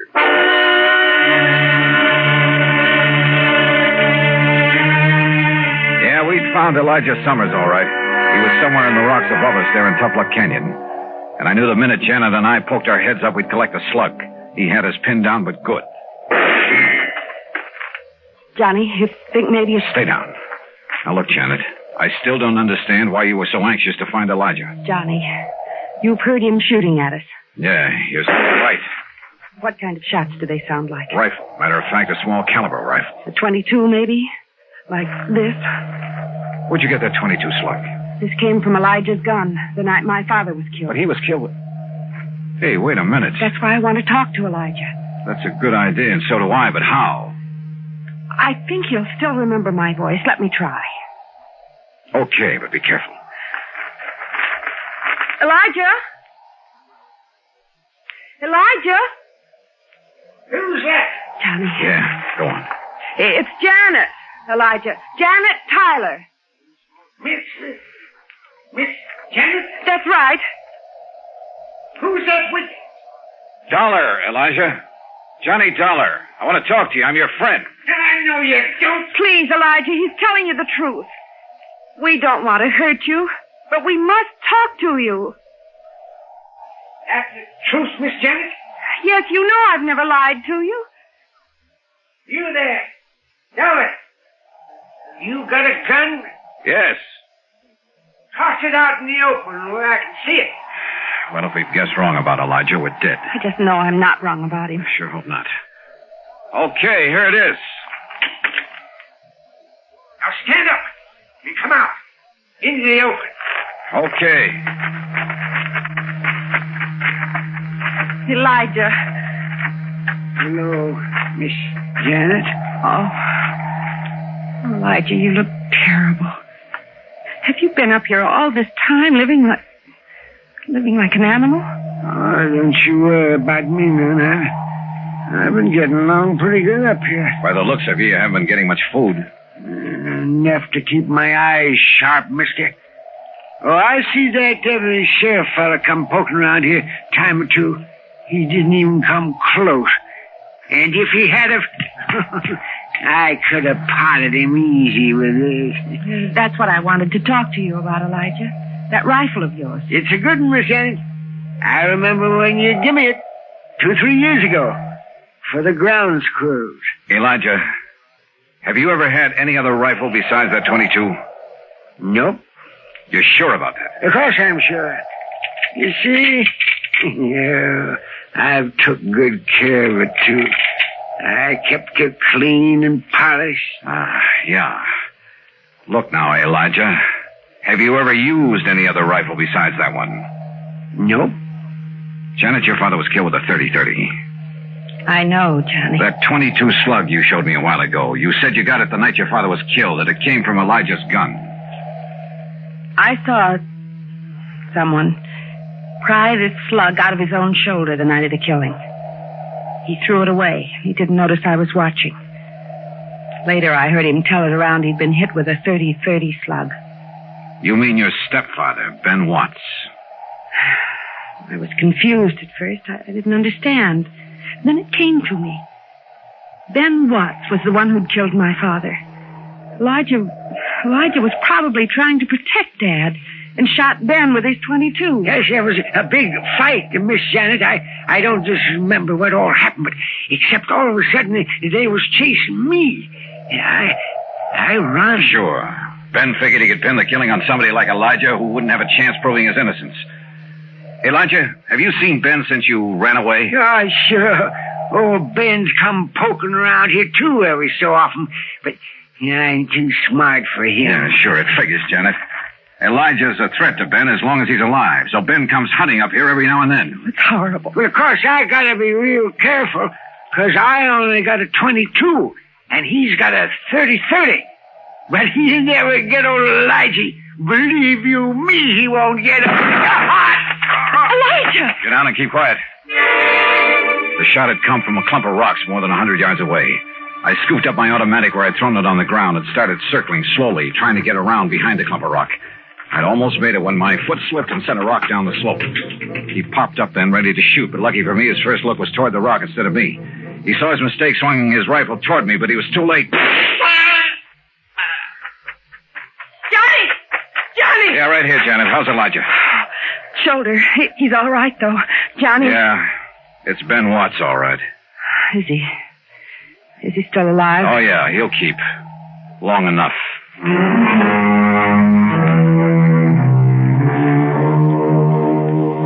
Expense account total, $410 even. Remarks?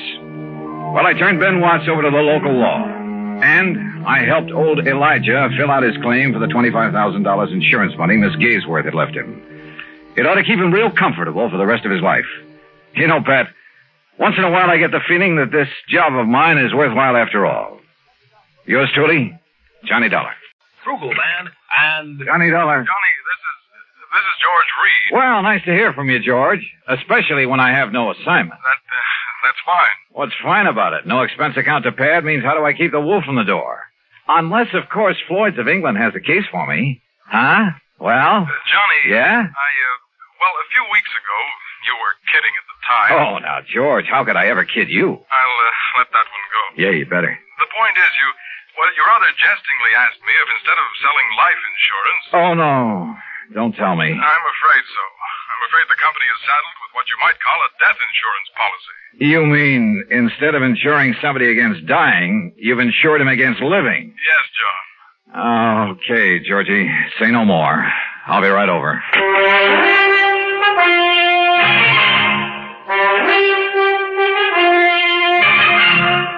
Bob Bailey in the exciting adventures of the man with the action-packed expense account. America's fabulous freelance insurance investigator. Yours truly, Johnny Dollar.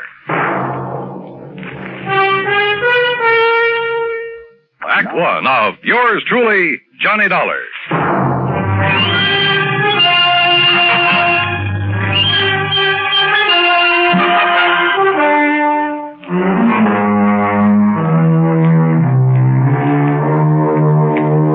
Expense account submitted by Special Investigator Johnny Dollar to Floyd's of England, American Office, Hartford, Connecticut.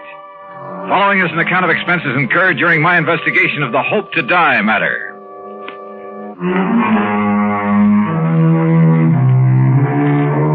Expense account item 1, $1.10, taxi from my apartment to George Reed's office, where I found him pacing the floor and wearing an even more worried expression than usual. And believe me, that's something.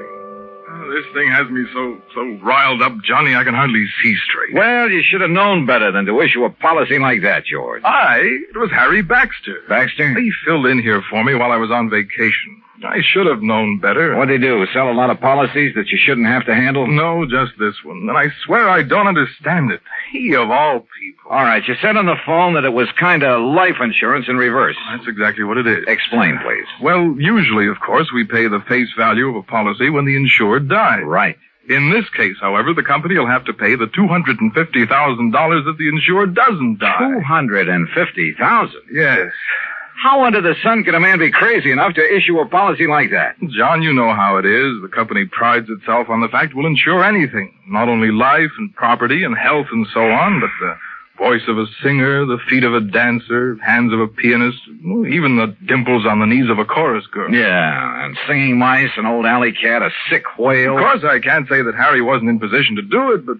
Johnny, you've got to help me. First, you better tell me who and why and what it's all about. It's just the trouble. I don't know. Well, in that case...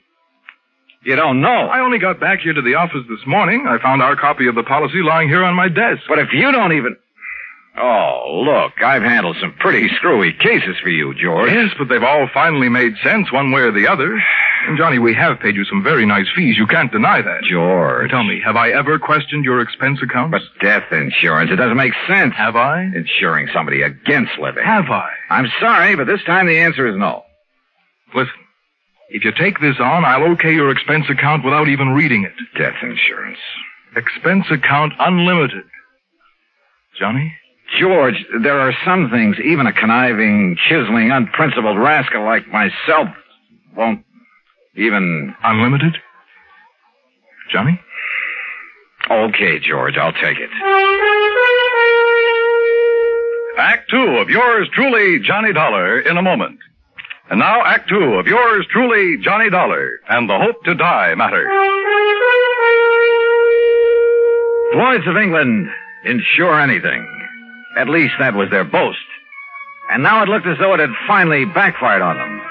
Because somebody in the organization, some character named Harry Baxter, had issued not life, but death insurance. If it hadn't been for my friendship for George Reed, well, plus his promise of unlimited expense account, I'd have thrown the whole problem right back into his face, as it was. Thanks, Johnny, from the bottom of my heart. I'll never forget you for this. Believe me, George, I'll never forget you for this. And if you can get us off the hook... All I can do is try, so come on, give me the dope on it. Yes. Now, here. The name of the insured is Miss Mary Ellen Markham. Yeah, I got it. Where does she live? 514 East 52nd Street, New York City. Pretty fancy address. Yes. Okay. Now tell me why this Mary Ellen has insured herself against living. Well, that's the point, Johnny. She hasn't. Well, now, wait a minute. Albert Schwinner has. You mean somebody else took out this policy on her life? Or rather death? Yes. Holy. Well, what is this guy, a professional gunsel who's going to wipe her out and then collect? I suppose he's the beneficiary, too. Yes, he is. Oh, fine.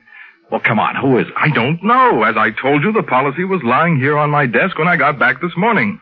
I do know this much about him. It's Dr. Albert Schwinner. Doctor? What kind? Well, those are the things you've got to find out. Who he is, what he is, why he's bought insurance against this woman's living beyond November 10th. The 10th? Well, that's only a few days from now. Oh, George, this gets worse and worse. Oh, if only Harry Baxter hadn't issued that policy. But he has. Oh, boy, you sure picked a dilly to fill in for you while you were away. Picked him? Oh, what else could I do? After all, he never did anything like this before. You've known him before? Are you serious? Of course I have. Why, Harry Baxter... All right, now look, time's a-wasting and we haven't got much of it. I take it you want me to see if I can find some legal grounds for canceling this policy. Yes, immediately. Now, have you got an address on the beneficiary, this Dr. Schwinner? No, I've been so upset about this whole thing, I haven't even looked. And let me see. According to this, he lives at... What's the matter? Dr. Albert W. Schwinner, C.L. C.L.? What kind of a doctor is that? I don't know. The address is 14327 E Street, Union City, New Jersey. C.L. Well, I'll soon find out. Where can I reach this Harry Baxter who sold the policy? In New York at the... here, I'll jot down the address. I still don't see how Baxter could get away with this. After all, when you consider his position... Here. He offered no explanation at all. Well, I'm afraid I didn't give him much chance. I practically threw him out of here. Can't say that I blame you. And that's another thing. Look, Johnny, perhaps you can reason with... Oh, don't worry, George. He's number one on my calling list. I'll be talking to you. Expense account item 2, $785, fare to New York and taxi to Harry Baxter's address. A real snooty one over near Sutton Place. And people don't live in that joint unless they've earned or chiseled a lot of money from somewhere. In the case of Baxter, I suspected a big chisel.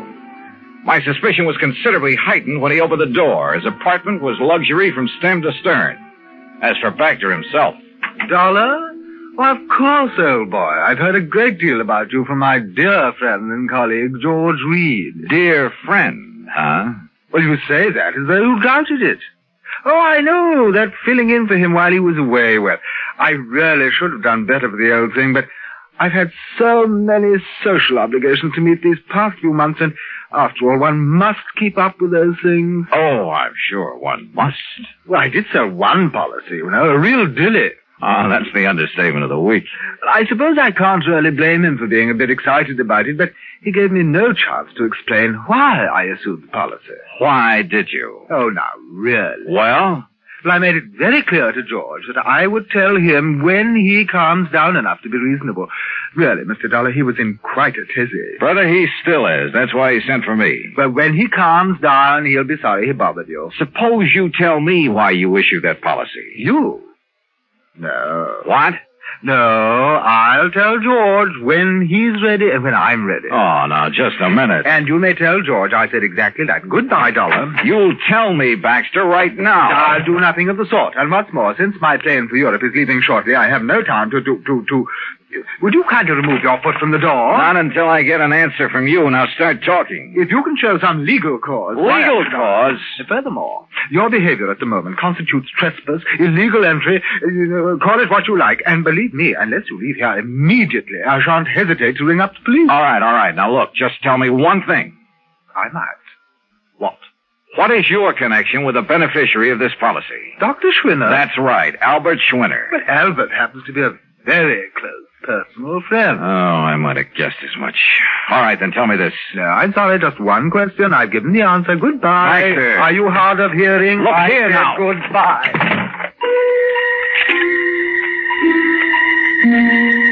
Well, there was no point in trying to batter down the door of Harry Baxter's apartment, so I left. Downstairs in the lobby, I put in a phone call. That's item 355 cents to George Reed's office in Hartford. I'm sorry, Mr. Dollar, but he seems to have stepped out for a few minutes. Oh, well, then please tell him when he gets back that I want a complete rundown on Harry Baxter. Well, that shouldn't be difficult. Right. Having hired him, George shouldn't have much trouble getting that for me. Well, that isn't what I meant, Mr. Dollar. As a matter of fact, I think I can tell you just Now, about let George do it. I'll call him back.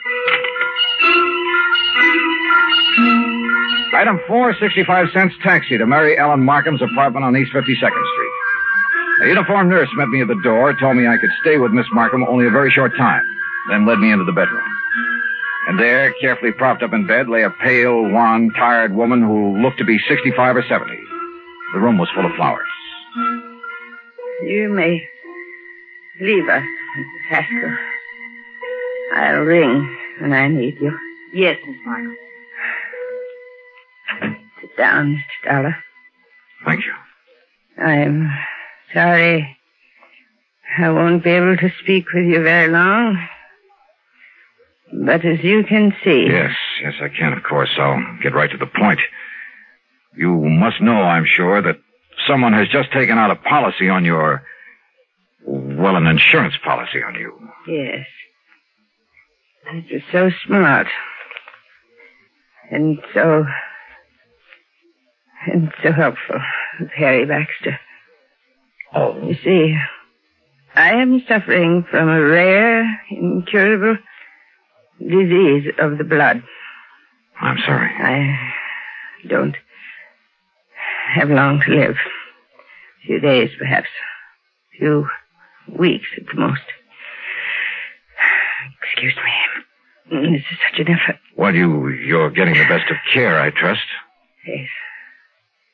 It's the very best. Now, what do you wish to know? You know a Dr. Albert Schwinner, don't you? I've known Albert for many years. We've been great friends. Then why does he take out a policy that indicates he hopes that you'll die? Hopes? I'll die? Yes. What else could it be? Oh, you don't understand. Don't you see? Schwinner has bought insurance against your living beyond November 10th. Yes. Yes. My 50th birthday. You mean to say you're... The reason so. Yes? I'm sorry. You mustn't. Oh, I know. I'm tiring you. Yes. But just one more thing. Your doctor, the doctor who's taking care of you. Albert. Albert? This same Dr. Schwinner? Yes. Now you must leave.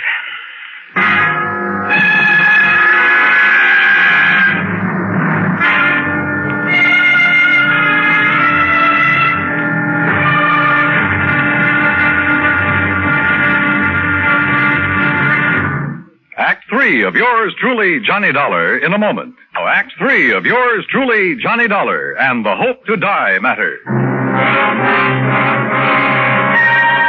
The little that Mary Ellen Markham had been able to tell me left me more puzzled than ever. I've never been given such a runaround of my life, deliberate or otherwise. But I didn't dare tax her strength further, so I left. Item 5, another 55 cents for another call to George Reed in Hartford. This time he was in. Yes, Johnny, I must confess I'm calmed down a bit, but the first shock of learning that Mr. Baxter had issued that seemingly absurd policy... What do you mean, seemingly absurd? George's whole thing has me in a tizzy now, a double-barreled one. Well, I tried to call Mr. Baxter a few minutes ago, but got no answer. I wanted to apologize, of course. Apologize? After all, since he's chairman of the board... Chairman of what board? The company, this company. What? I tried to tell you that this morning, but you didn't give me a chance. Harry Baxter is also the majority stockholder. Oh, brother. In any event, as I'm sure you can see, he must have had some good reason for that policy, and as soon as I can get him by phone... You won't. What? He just left for Europe. Where? I don't know, and right now I don't care. But if I can't contact him, Johnny, I don't dare cancel this policy until I've talked to him. And if Miss Markham should die before the 10th. Yeah, 250 G's. You've got to carry on. Would you like to tell me how? If Mary Ellen Markham dies on or before November 10th, Floyd's of England pays Dr. Albert Schwinner $250,000 on a policy taken out by him. And he is her doctor with her life in his hands. And if there isn't something wrong with that setup. Expense account had him $8 for a taxi to Schwinner's address in Union City, New Jersey. And there at last I learned what the CL meant behind his name. It was an abbreviation, for this was the Albert Schwinner Clinic, devoted to the study of rare diseases of the blood. But Schwinner wasn't there. He'd gone to New York to see Miss Markham.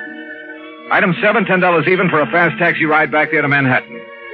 As the nurse led me into the unfortunate woman's apartment, he was just coming out of the bedroom door.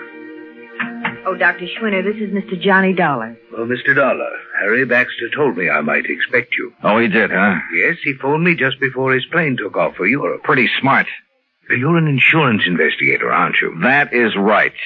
Oh, you may go in to see Miss Markham now, Mrs. Haskell. Very well, Doctor. How is Miss Markham, Doctor? Much better, thank God. Oh, why do you say that? What? If she dies before this week is out, you stand to collect a cool $250,000, don't you? I? No, the clinic. Isn't that the same thing?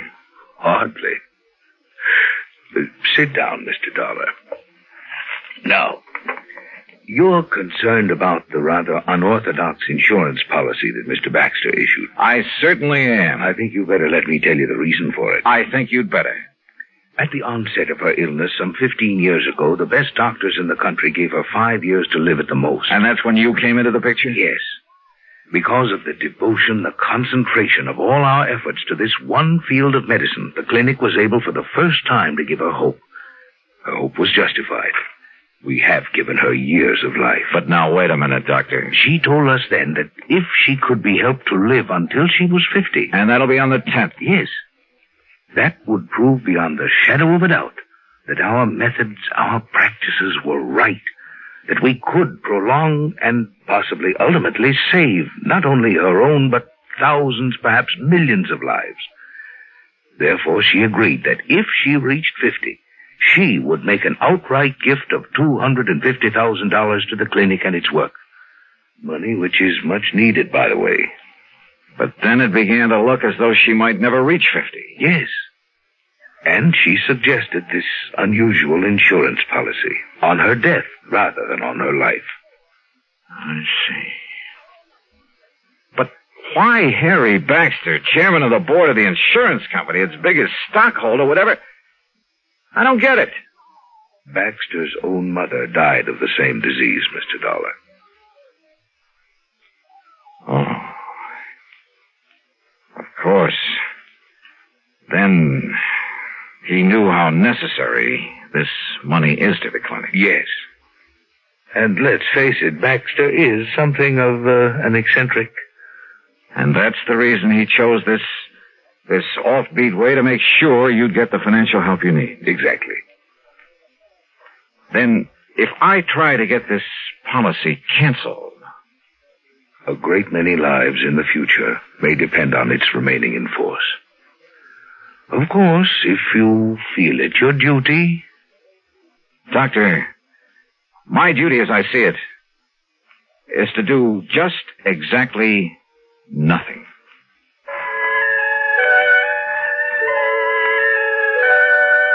Mary Ellen Markham did live to see 50, but only for a few days. Just long enough to make her gift to the clinic. Harry Baxter and the company? Well, Harry came back from Europe, and he said he found some, quote, mistake, unquote, in the policy that requires the company to pay off on it anyway. Eccentric? We should have more of them like that. Expense account total? Are you kidding? Yours truly, Johnny Dollar.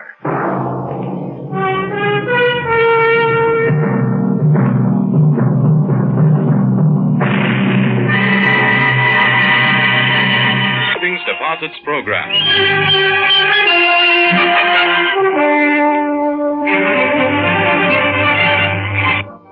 And Johnny Dollar. Jerry Holland, Johnny. Tri-Mutual Insurance Limited. Oh, sure, Jerry. How are you? The name Curtis Randall mean anything to you? The banker here in Hartford? That's the one. He's also one of our big policy holders. At least he was. Oh, what's happened to him? Day before yesterday, he and a friend of his, a fellow named Byron Peters, they went deer hunting over near Kingman, New York. And? They hired some old character in the neighborhood to act as guide. Randall and Peters didn't know it, but the old goat was an alcoholic. So what happened? At the end of the day's hunt, they raised Cain with Curly because he hadn't found them a deer. Curly, the name of the guide, huh? Yeah. They had a big argument. Curly ran amok. He picked up his 30-30, killed Randall, then killed himself. Too bad. But what's to investigate? Well, it's really just routine. Company policy on anything over $500,000. 500? Wow. Who's Randall's beneficiary? His hunting companion, Peters. Peters? No wonder you want me to investigate. Johnny. Only this one looks too easy. Wait, Johnny. I'll be right over.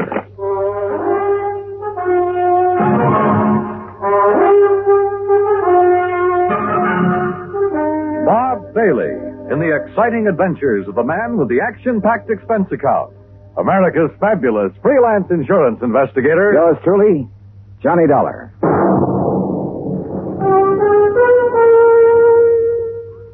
And now, Act One of yours truly, Johnny Dollar.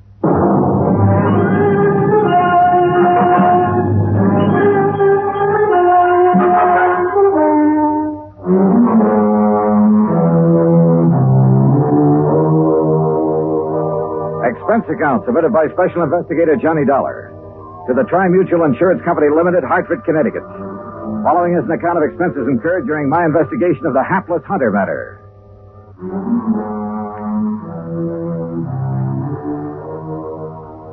Expense account item 1, 95 cents for a taxi across town to Tri-Mutual in the office of Jerry Holland.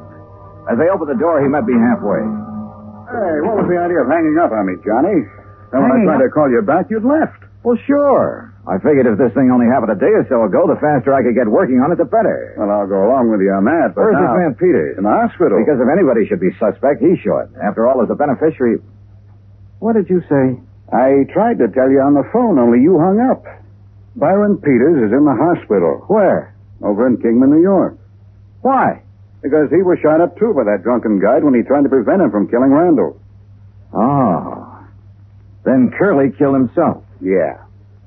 You know, if you'd stop going off half-cocked, you might get somewhere on this case.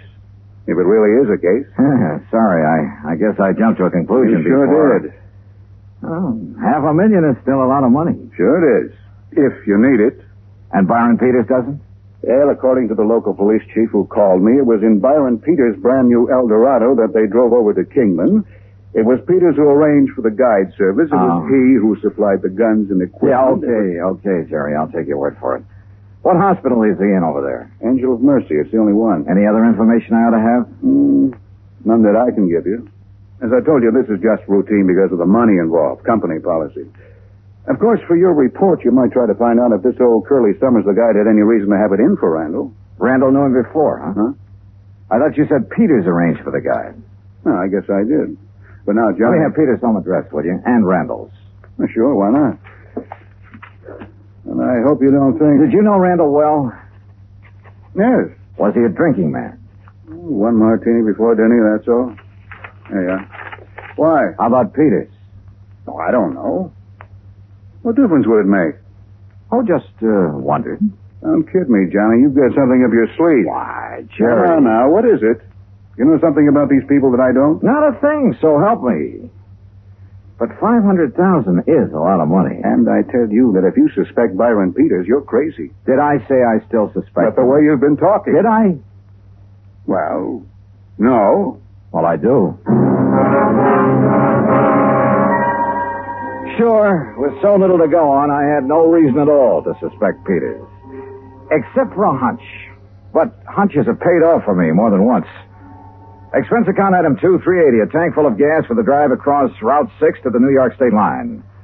There I picked up 9W, then 212 to Kingman. I found the Angel of Mercy Hospital on the way into town. The chief resident physician, Dr. Matthews, was completely cooperative and of no help whatsoever. Quite pointless to see him at the moment, Mr. Dollar. Oh, what do you mean, Doctor? Mr. Peters is sleeping under sedation. Oh? I'm afraid the ordeal with the police left him quite exhausted. The police have already seen and questioned him? Yes, and they had no business questioning him so long in view of his condition. Shock, you know. Tell me something. Do they suspect that he killed Mr. Randall, too, then wounded himself for an alibi? You mean that you do? Yeah. Do they? Oh, my boy, you must be joking. Of course not. Oh? Why not? Whether you realize it or not, and you will, if I permit you to see Mr. Peters, see the manner in which he was wounded, see the extent of his wound. I'll realize what? Oh, my boy. I asked you a question, Doctor. You will realize how impossible it would have been for him to shoot himself in that fashion, how narrowly he himself escaped death at the hands of that rum-crazed guide. You're sure, Doctor? Of course I'm sure, and so are the police. Well, where does that leave me? If I may say so, with egg on your face.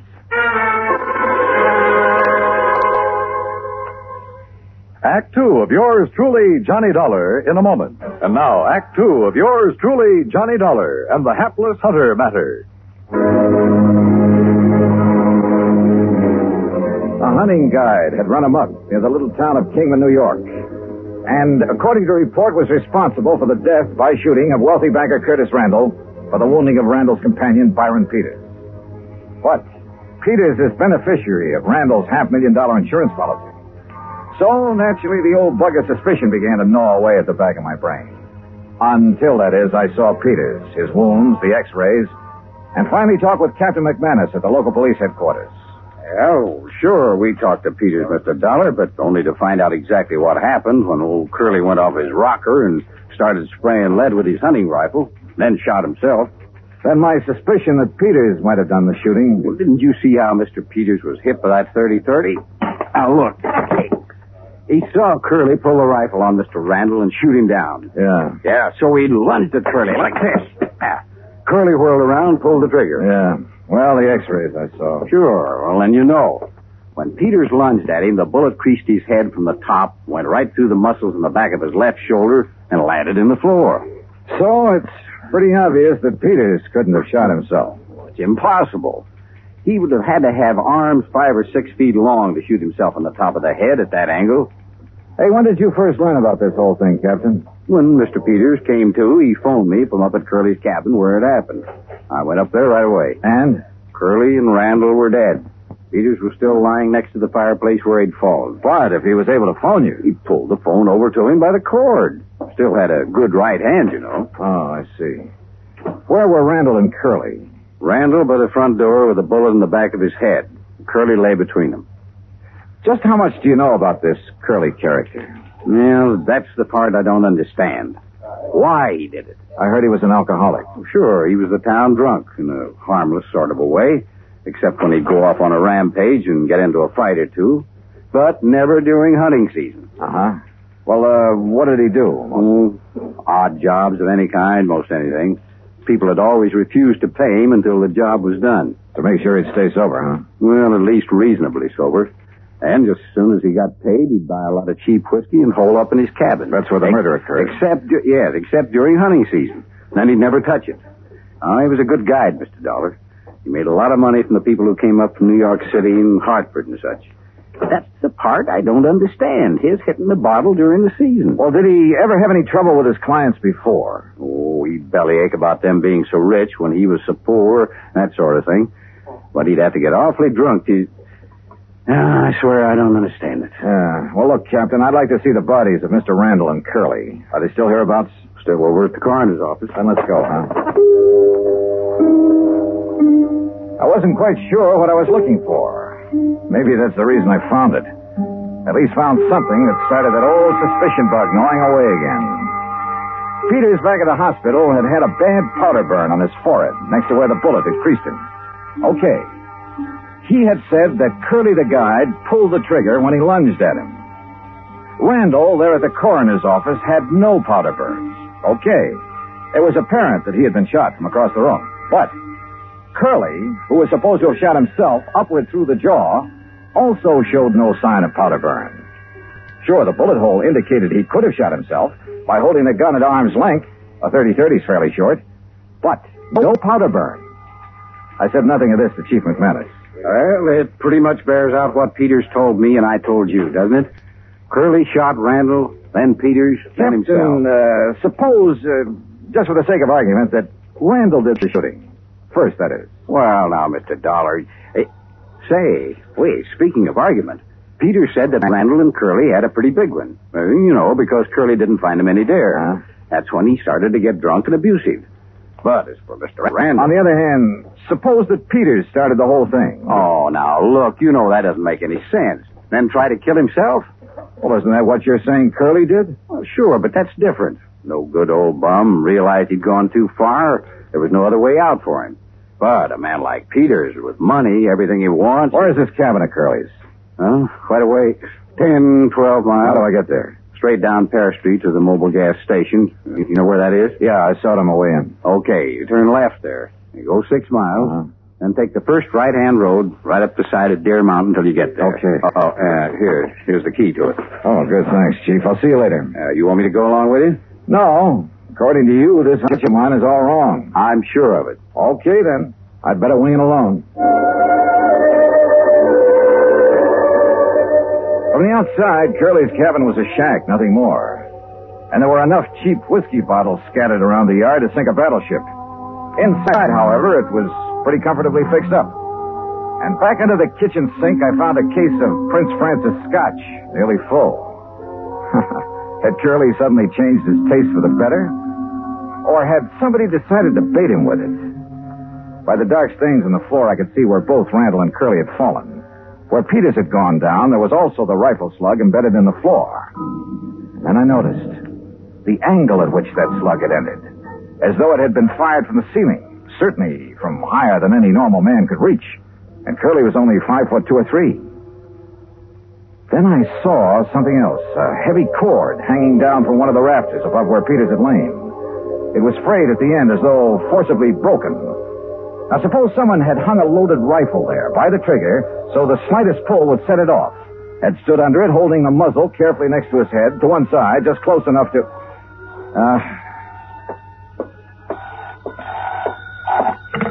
Yeah, hello. Mr. Dollar? Captain? Yeah, listen. Now, you may be right, though I still don't see how you can be. What do you mean? Look, I've got Dr. Matthews at the hospital here on this party line. You still there, Doc? Right here, Chief. Well, then you better tell Mr. Dollar. Well, it's about Mr. Peters. Yeah? He's left. Left? I thought you had him under sedation. I guess it didn't take hold the way I thought it would. Well, what happened? Well, he woke up and asked me who it was that had been here to see him while he was drowsy. Did you tell him who I was? Yes, then he seemed to drop off again, so I left him. A few minutes later, I heard his big fancy car pulling away. Doctor. I went back to his room and he was gone. Doctor. Listen, Dollar. Yeah, Chief. I don't know what it means any more than you do. But if I was you, I would get away from that isolated cabin. You see what I mean? Dollar? Sure, Chief. I'll leave right away.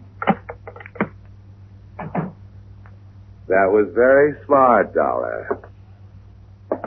Byron Peters? That's right. Byron Peters.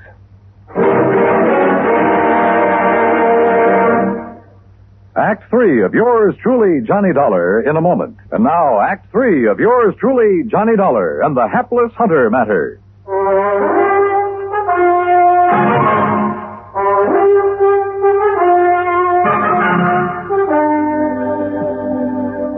So you weren't as badly hurt by that bullet as you pretended. That's right, Dollar. Does that help bear out your absurd suspicions about me?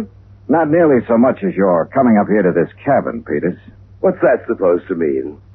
You rigged the whole thing pretty well, but not well enough.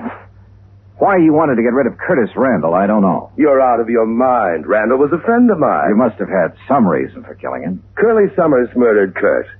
We had a big argument because he hadn't found us any game. The only reason it got out of hand was because Curly was drunk. On what? On some of that expensive scotch I found in the kitchen? How should I know? Yes. Where did he get that? How should I know? Well, I do. You brought it here to help bolster your phony alibi, to indicate that Curly had it up here, had been hitting it. But you pulled a boo-boo. Why don't you talk sense, detective? Are you trying to tell me Curly would ever have stuff like that? Look at the old bottles scattered around outside. Cheap rot gut, that's all. What's more, he never touched a drop during hunting season. That's about as thin evidence as you could possibly dig up, Dollar, and you know it. Peters, why did you come up here just now? Okay, I'll tell you that, too. Lying there in the hospital, nursing your sore shoulder, you didn't plan on that injury, did you? I told the police. Oh, yeah, sure, you told the police. Lying there, you suddenly remember the one thing that could show how you cleverly wounded yourself after you killed Randall and Curly. That piece of cord up on the rafter, where you hung Curly's gun up by the trigger. Dollar. You aimed it carefully along the side of your head, then yanked on it to set it off. Dangerous, but a great alibi. I told the police, the doctor. Curly pulled that trigger when I lunged at him, struggled with him. Little Curly held that gun high enough so the bullet would crease your head from above? I was bent over, lunging at him. Then enter the floor from up here where this cord is hanging? You're pretty smart, aren't you, Dollar? Curly was supposed to have committed suicide, huh? Yes, he must have, because I heard him shoot himself as I passed out. Oh, sure. The bullet entered his lower jaw, went up into his brain. That's right. That meant he had to hold that 30-30 at arm's length, so the muzzle right next to his jaw. That's right. Where it would have left powder burns. But, Peters, there were none. Because you shot him from across the room, the same as you did Randall. Yes. Yes, the same as I'll shoot you. If you can. My right hand is still good, Dollar, and so is the 38. You and your fool insurance company should have left things as they were. Chin up, Dollar. Tell me one thing. Sorry, I haven't got time. When I left the hospital, I made sure I was seen heading for New York, and a carefully set up alibi. You still won't get away with it, you know. Any more than you got away with killing Randall. I had until you came along, and I will when I've killed you. So if you have nothing more to say... One thing. Why did you kill Randall? You're trying to stall me. Why? All right. All right. Because I forced him to name me in his insurance. I was the only one who knew about some shady operations in his early business career. Oh, the old story, huh? That's right. Blackmail. That's why he's been paying me off, supporting me, until recently. So you threatened to expose him? No. What would that get me financially? Then tell me this. No. I've got to get out of here to New York. Just one thing more. I don't know why you're trying to stall me, but it's no use. So if you have any prayers, Dollar... Sure. That Chief McManus standing there in the doorway will slug you before you pull that trigger. Oh, no, not that old chestnut. Why not, Peter? What? You... No, you...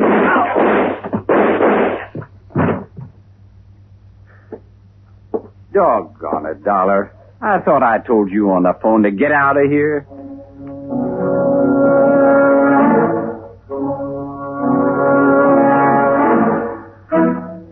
Expense account total, including gas to get me back to Hartford, $13.13. Remarks? Why? Why don't they ever learn? Yours truly, Johnny Dollar. Johnny Dollar. Mr. Dollar, I want you to come over here right away. What's that again? I want you to come over here right away. That's what I thought you said, but who is this and where's here? This is L.S.P. Watkins, Mr. Dollar. You've heard of me, perhaps? Yeah, I think so. Manufacturer, aren't you? At the moment, that seems to be a matter of opinion. Over here is Broad Acres at Fairfield, Connecticut. Would you mind telling me what this is all about, Mr. Watkins? It's very simple. I have $100,000 to give away. Oh? To whom? That is what you are going to tell me, Mr. Dollar. I'll get there as soon as I can.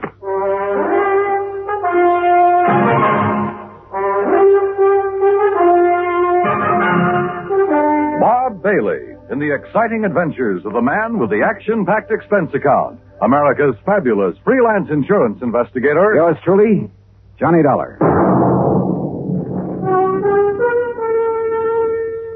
Act one of yours truly, Johnny Dollar.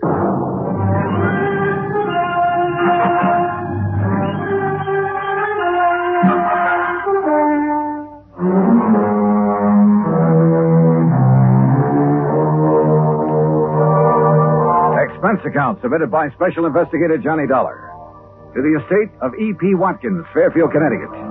Following is an account of expenses incurred during my investigation of the Happy Family Matter.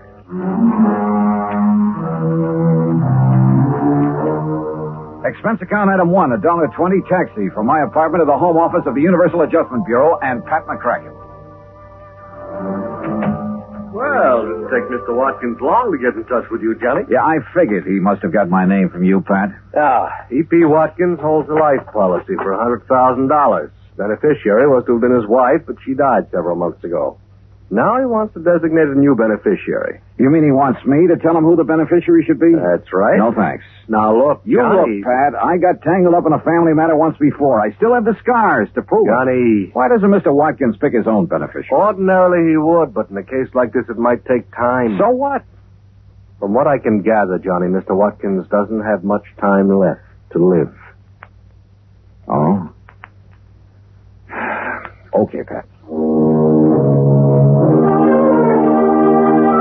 Item 2, $4.30 transportation by car to Broad Acres, the Watkins home in Fairfield.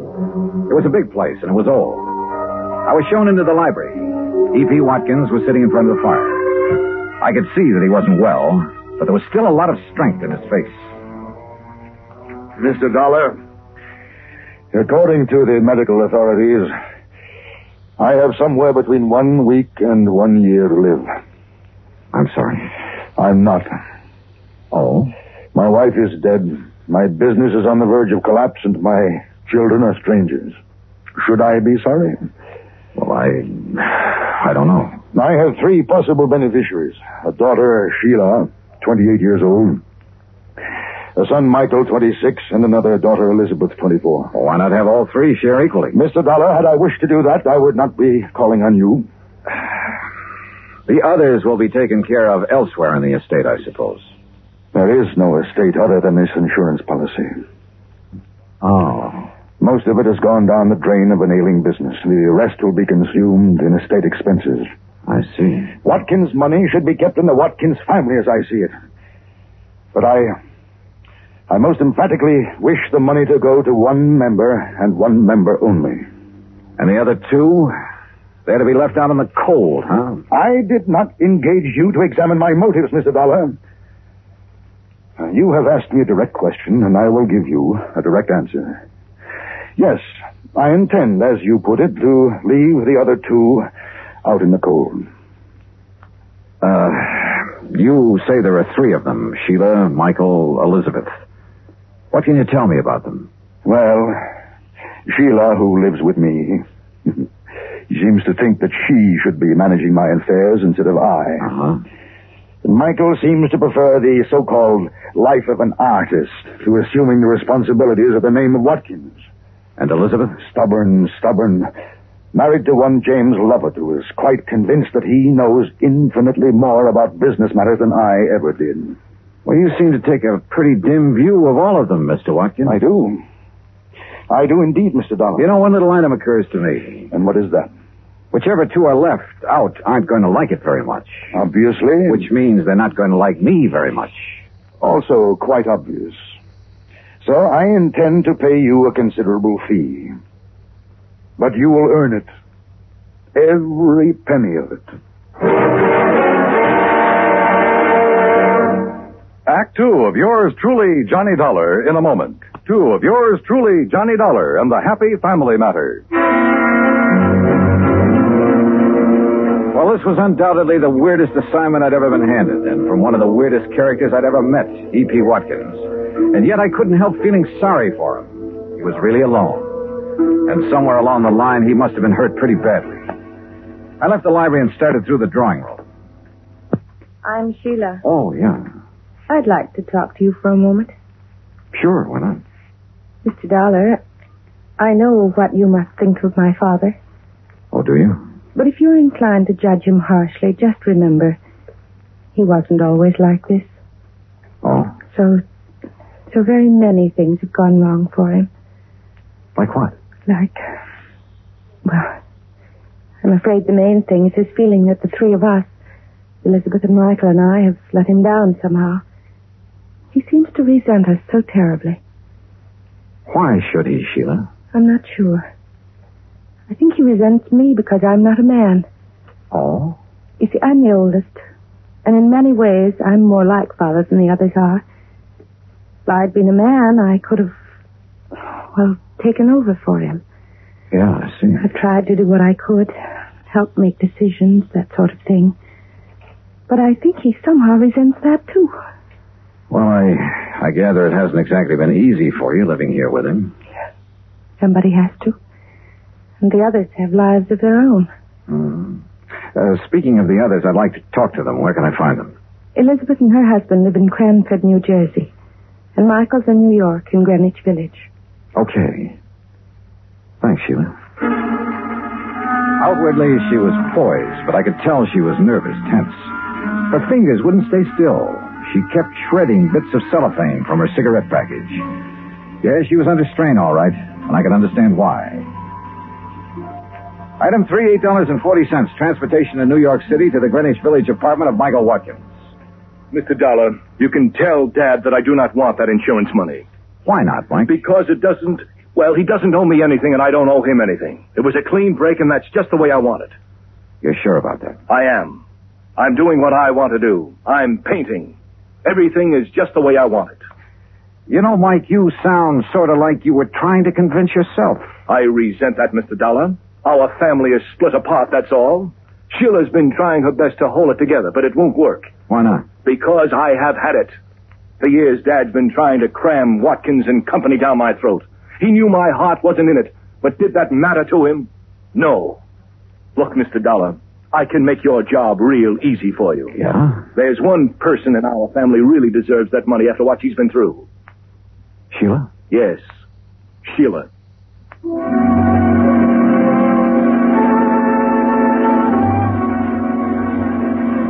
Item 4, $6 even. Transportation to the Lovett's home in Cranford, New Jersey. Look, Mr. Dollar, if sending you here is some scheme of Dad's to force us into line, you're wasting your time, and so is he. Now, wait a minute, Elizabeth. After the way he's treated Jim. Relax, honey. That's all over and done with. Look, Dollar, I can simplify your job for you. Can you? Give the insurance to Elizabeth here. Why?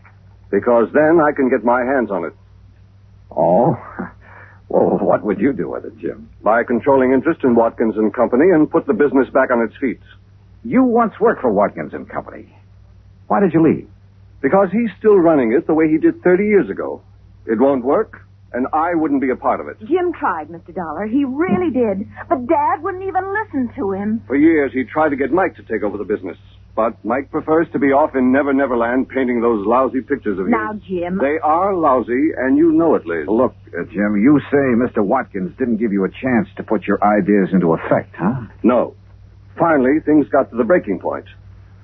Dollar, I sent him a written contract guaranteeing I'd raise the necessary financing.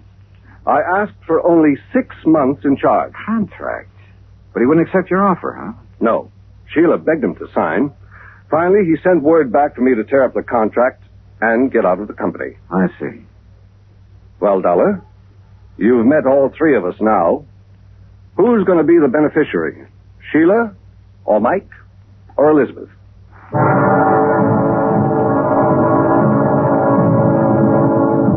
One thing I wanted to check on was Jim's opinion that Mike was not a good painter. I nosed around until I found an art dealer who'd handled his work. He showed me a couple of paintings and then leveled with me.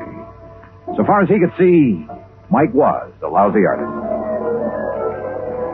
I went back to my hotel to think it over, but I found a message that Mr. Watkins' attorney wanted to talk to me. He'd taken a room on the floor above, so I went upstairs. Dollar? Halfway into the room, I noticed it was dark. Then as I heard the door slam, I felt a gun barrel in my back. Hold real still, Dollar. Who are you? That don't matter. What's this all about? Dollar, this case you're working on, you drop it right now. And if I don't? If you don't, you get dropped. For keeps.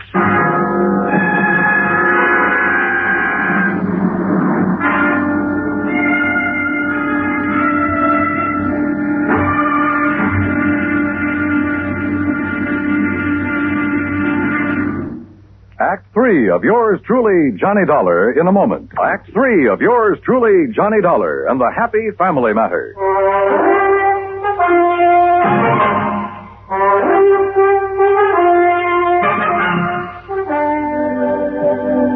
You get the message, Dollar? Sure. I dropped the case or else. Look, you're obviously not Watkins' attorney. The message was just a decoy to get me here. Who hired you to give me this warning? Don't get so nosy, Dollar. You got the warning. It's the main point. Just to make sure you get the message. I'd seen what was coming and ducked, then swung and knocked the gun out of his hand. He gave me a knee in the stomach that flattened me.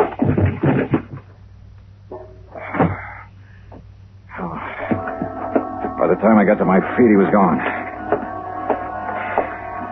I turned on the lights and looked around. And then on a table, I spotted something that stopped me cold. The truth had been right under my nose all the time. I called the various members of the family, asked them to meet me at the Watkins home. When I got there, they were waiting for me. Mr. Watkins, Sheila, Mike, Elizabeth, and her husband, Jim. There was a stiff, chilly politeness in the air. There was tension, too. Mr. Dollar, I want you to know that I resent your theatrical gesture in assembling us like this. And I'm sorry, Mr. Watkins, but you hired me to do a job, and I'm trying to do it. I'm sure you have reasons for this, Mr. Dollar.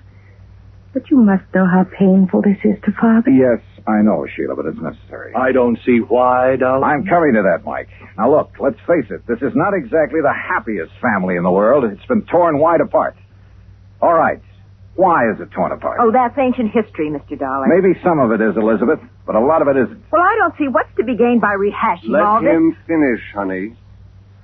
Just what are you driving at, Dollar? Just this, Jim. I was hired to find out what I could about the 3 beneficiaries.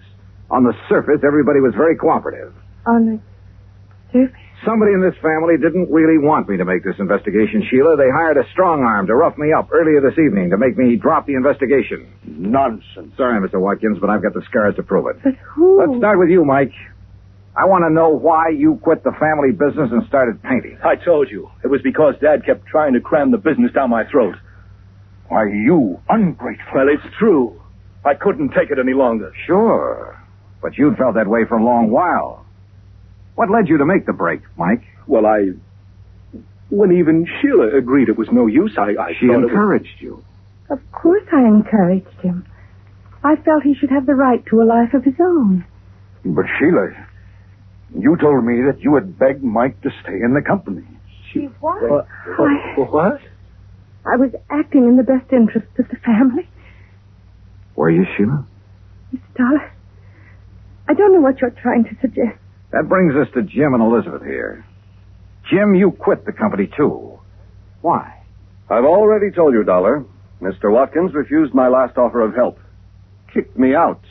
Well, that's not true. What offer are you talking about? That contract I sent you. What contract? You never saw it, did you, Mr. Watkins? I most certainly did not. But Wait a minute. I gave the contract to Sheila. She said it'd be better if she handled it. Then she told me later she discussed it with her father, and he refused. Sheila, you lied. Well, Sheila? I refuse to discuss. Sheila, you have a nervous habit of shredding cellophane cigarette wrappers to bits. In the hotel room where that hired strong arm jumped me, I found a little pile of shredded cellophane near the ashtray. Sheila. I don't understand. Mr. Dollar, do I understand that you're suggesting it's been I who've torn the family apart? Well, Sheila. Yes, Father. Why? I'm not sure. I don't know. Hey, look, I'm an insurance investigator, not a psychologist. But I don't think this is too hard to understand. Sheila, weren't you trying somehow to punish? I'm not sure. Sheila. Oh, Sheila, if that's true, you need help. They all had a life of their own. Except me. We'll help you, dear. We'll get help for you. I hated what I was doing. But I just couldn't seem to help myself. Mr. Dollar, you will understand that I am rather bewildered by all this. I do, Mr. Watkins. Now, you suggest that she was deliberately trying to tear the family apart in order to punish someone? Well, that's only a guess, Mr. Watkins, but I think it's probably a good one. Then she was trying to punish me. I think so. I understand why. Did she ever have a life of her own? Was she ever allowed to have one? Mr. Dollar, I requested you to designate a beneficiary for me. That's right. I now request you to suspend further action for the time being. It appears the matter requires further thought. Yeah. Yeah.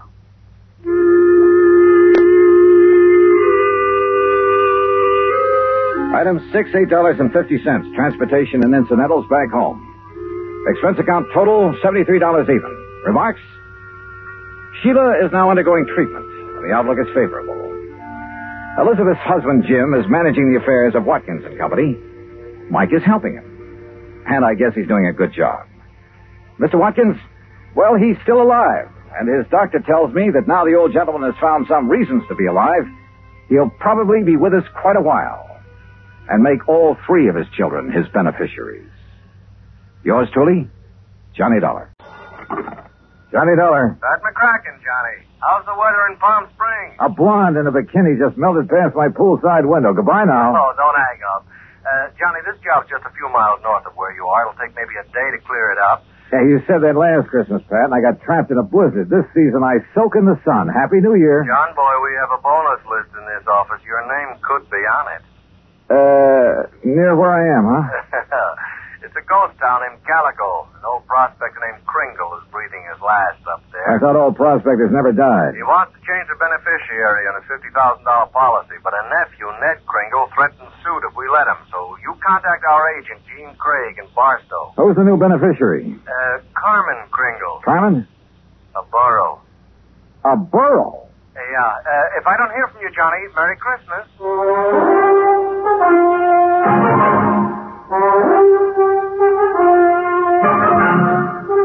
Bob Bailey in the exciting adventures of the man with the action-packed expense account. America's fabulous freelance insurance investigator. Yours truly, Johnny Dollar. And now, Act 1 of yours truly, Johnny Dollar.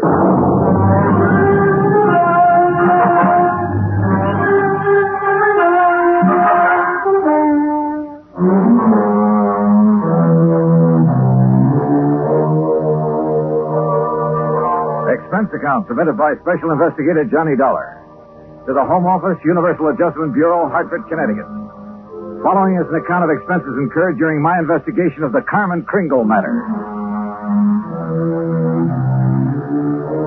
Expense account item 1, $1.40. Telegram to Gene Craig in Barstow telling him where and when to meet me. Item 2, $50 even to Al Sterner for his charter plane to the ghost town of Calico. The guidebook says there's something about desert country that's good for the soul. And in spite of the air bumps, I got a panoramic view of the Great Mojave that took my breath away. The sun's setting rays hit the weird mineral straters of the Calico Range and turned them into a patchwork of beauty. Night comes quickly in this country, and I turned to Al when a Christmas tree cluster of blinking lights appeared under our wings. By way of answer, he put the plane into a glide and set us down on the smooth surface of a dry lake bed.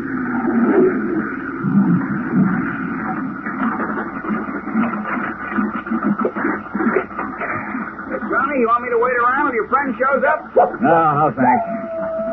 Well, there seems to be plenty of company. That's just an old coyote. Don't stand too long or you'll freeze to the spot. Okay. Good luck. Call me when you want to be fixed up.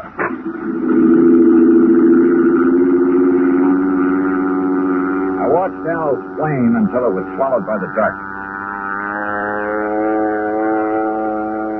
Then suddenly I got that feeling in the hair on the back of my neck that I wasn't alone. The moon was up enough to make out shadows, and silhouetted in a circle around me was a strange collection of figures. One of the pack moved toward me, and for a crazy second I thought I bumped into Santa Claus's reindeer. Then a car without lights came rushing at me. The headlights slammed on, and I got a glimpse of a donkey herd scattering into the night. All right, mister. Walk toward me. Slow, with your hands high. I've learned never to argue with a Winchester 94, so I followed orders. I spotted the weaving headlamps of another car approaching and prayed it was the agent, Gene Craig. Close enough, Sonny. I can pop the rattlers off a sidewind at 60 yards. So don't you make no sudden move. He was maybe 60 with gray sideburns and a frosty goatee. A marshal's badge was pinned to his leather jacket. All right, now, mister. Marshal, that's all right. That's Mr. Dollar. Huh? I was supposed to meet him earlier. I'm awfully sorry, Mr. Dollar. I'm Jean Craig.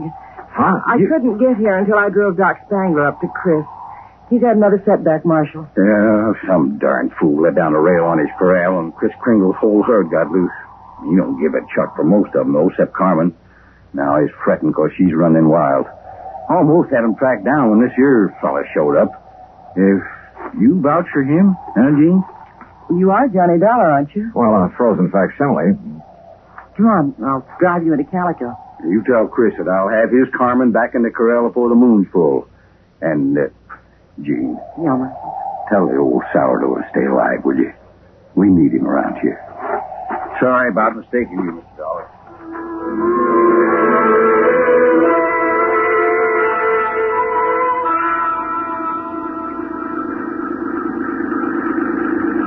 Jean Craig, with a J, knew her way around. She was strictly business and filled me in fast on the old prospector with the odd name and his desire to change the beneficiary of his policy. Everybody calls him Chris because every year he loads up his burros with toys and presents for the miners and their families back in the hills. Huh? The kids really think he is Santa Claus. I'm afraid it won't be a very merry one for them this year. Well, what makes everyone so sure Chris Kringle is giving up the ghost? Doc Spangler says there's nothing apparently wrong with him. It's more like he's given up. Oh, what's with this Scrooge character, the nephew? Ned Kringle seems all right. It's the man with him, Willie D'Agostino. He does the talking for Ned. You think he was going to inherit the money? Well, maybe he's expecting to. You know, you're making a good case for Carmen. Can a burro be a beneficiary, Johnny? Chris can leave it to a three-masted schooner if he wants, providing a trust is set up. Could the people of Calico be that trust if they promise to take care of Carmen? Yeah, I guess so. Why? That's the way Chris wants it. That way there'll always be a Christmas in Calico. What happens when Carmen goes to donkey heaven? Or is it burros that never die? There'll always be burros in Calico, Johnny. And one of them could always be named Carmen.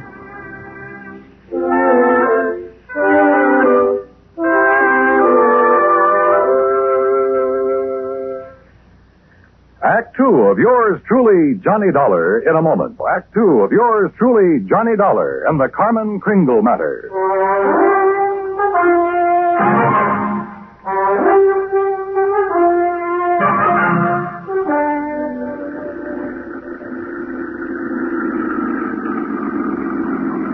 Well, here we are, Johnny. Calico. Once the richest silver city in the West. It was unbelievable. Like seeing a page from the past.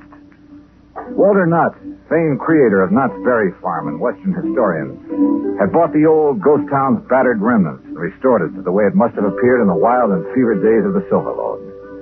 I could make out signs nailed to weathered batten boards that told of a flourishing and colorful past. Joe's Saloon, The Last Chance, Hyena House Hotel, Lane's Mercantile, the Calico Print.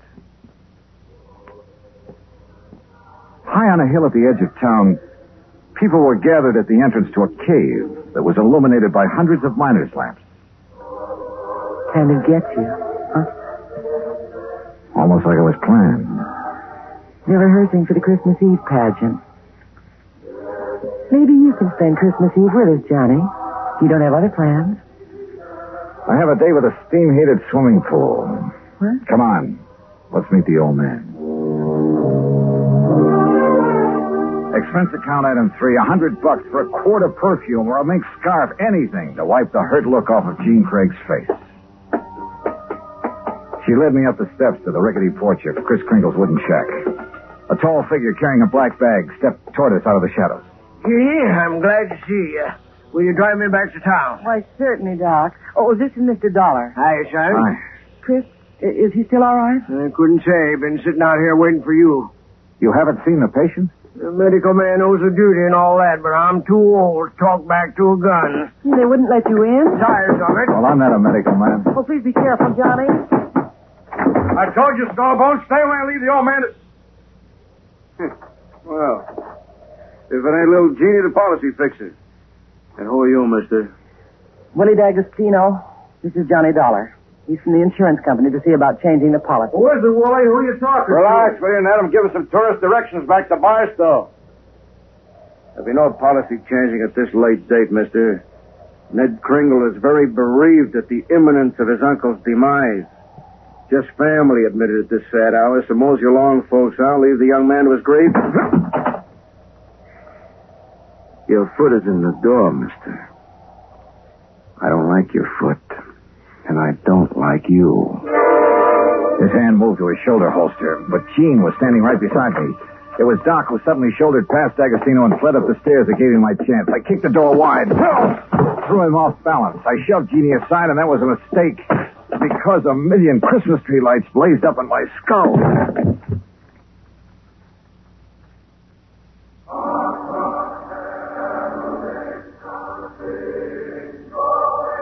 Then slowly the tree lights faded away, and I saw Jeannie fussing over me and looking worried. A young, nice-looking fellow was seated next to a marble-top table. D'Agostino leaned against the stone fireplace and dangled his gun, smiling like he had a stacked deck. He's all right, Doc? A nasty cut, but no fracture. I know how to pull my punches, Doc. The old man. How is he? No better, no worse. Just lying up there staring at the ceiling. I want to see Chris. I have a right to, Ned. I'm an old friend. Wooly, wouldn't it be okay if Gene just went up for him? No, let him die in peace. He's past caring who sees him. Wooly, these people have a right. I said no. I'll get a hero boy on his feet and shove off. Go on. Come on, Johnny. Help me, Doc. How's it going to feel, Ned? Sharing blood money with a hoodlum. Your uncle paid for that policy with a pick and a shovel. It took a lot of years, a lot of sweat. And he's had your name on that policy ever since you were born. Oh, man, Kringle never saw pay dirt in his life. Ned had given money to live on, paid the premiums on his policy. Chris was always tapping the kid, claiming he had a new find. He was going to mine $1 million. Boy, shut up. The old man's dying.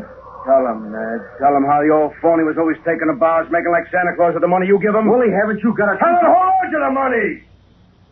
I know he's been waiting a long time for this. Me. Willie D'Agostino, that's who. Is that true, Ned? Yeah. I thought my uncle would make a strike someday. I honestly thought he'd strike it rich. I know he tried. He did strike it rich, Ned. When he dies, every man, woman, and child in this town will mourn him. He'll live in their hearts. What will people remember about you, Mr. D'Agostino? All right, get out and stay up before I... Willie, this rifle will make a hole in your belly big enough to pass a borax beam through. So you just drop that gun. Well, I don't know what the shouting's about, but you're guilty of carrying sidearms and you're threatening violence, Mr. D'Agostino. And ain't nobody does that in Calico, as long as I'm the marshal. Now, you better get. Ed Dollar, I love you. Oh, so glad to hear that. Well, I'll see how Chris is. Doc, you tell the old buzzard that I got his Carmen back in the corral. Jingle bells and all. Yeah, nice work, Ed. Now, what's holding you, mister? Okay. All right, let's go, Ned. Let the squares have a round, huh? I'm going to stay here, Willie. I want to be here when Chris... Hey, that's a good idea. That way, no fooling around with the will, huh? Smart kid, that Ned. See you at the funeral, huh? I'll go up now. You were wonderful, Marshal. You too, Johnny. Oh, yeah, sure. I take a nice sock on the head. Say, you folks better come up, too. Chris wants to say something. Oh, wait a second. I figured on this. The corral. Come on.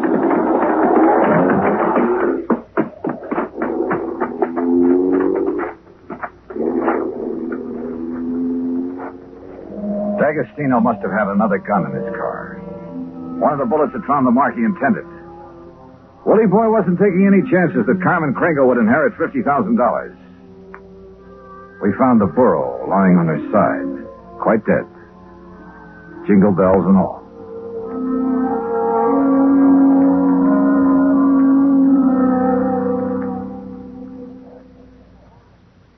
3 of yours truly, Johnny Dollar, in a moment. Oh, Act 3 of yours truly, Johnny Dollar, and the Carmen Kringle Matter.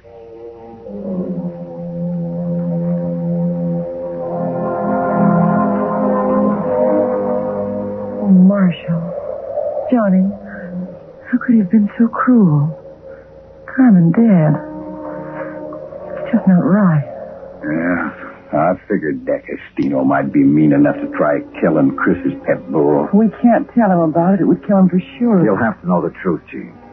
You'll have to decide about the will. Yeah, truth is always the best. And easy this time. Easy? Huh? Yeah. I'll just take these bells off of this poor little feller, and I'll put them where they belong. Carmen? What? Carmen? Oh. Mosey over here now. Well, you pulled a switch. You put these bells on another book. Yeah. I didn't trust that greasy character, and I was right. And nice girl, Carmen. Oh, baby. Now, you folks go on up and see old Chris. I'll keep an eye on this here $50,000 jackass. That's the way it's going to be, ain't it, Johnny? Yes, sir. That's the way it's going to be. But I was wrong. The roly-poly little old man on the four-poster bed with his white whiskers resting on the quilt changed his mind again. Even after hearing about how the marshal saved Carmen. I wasn't going to scratch Ned's name off of that insurance, Mr. Dollar. I tried to shake that D'Agostino, figuring he'd take his hooks off of Ned if he thought my Carmen was going to get the money. Oh, I was scared for a while that I just might have to up and die to square my nephew's gambling debts. I'm sorry, Chris. I'll work my fingers raw paying every cent I owe, but I'll pay him back with interest. I want you around. Okay, Mr. Dollar. Yeah, Chris. Lift the lid on that footlocker and fetch me one of them bags in there. They're pretty heavy, but you look strong. Oh, they're sure heavy enough. You got them stuffed with silver? It's better than silver. Open it up. Yeah, that's it. Yeah. Recognize that? Yeah. Maybe you'd better have a good sleep, Chris. This here is plain old gravel. Oh, it's uranium, Doc, huh? The last batch assayed at $900 a ton. And I got a mountain of it staked out. In both our names, Ned. You don't care why, Chris. Mr. Dollar, if you and Jeannie check with the Barstow Bank, you'll find that they'll extend credit on the strength of that assay. You reckon you can spend 2 days buying enough presents so as we won't disappoint the folks hereabouts?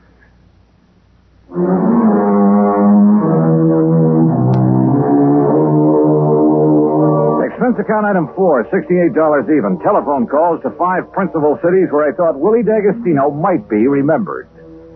The police departments had a long list of reasons why they remembered Willie. That was my Christmas present to them. Expense account item 5, another 50. Truck rental to haul the presents we bought for Ned to give away come Christmas morning.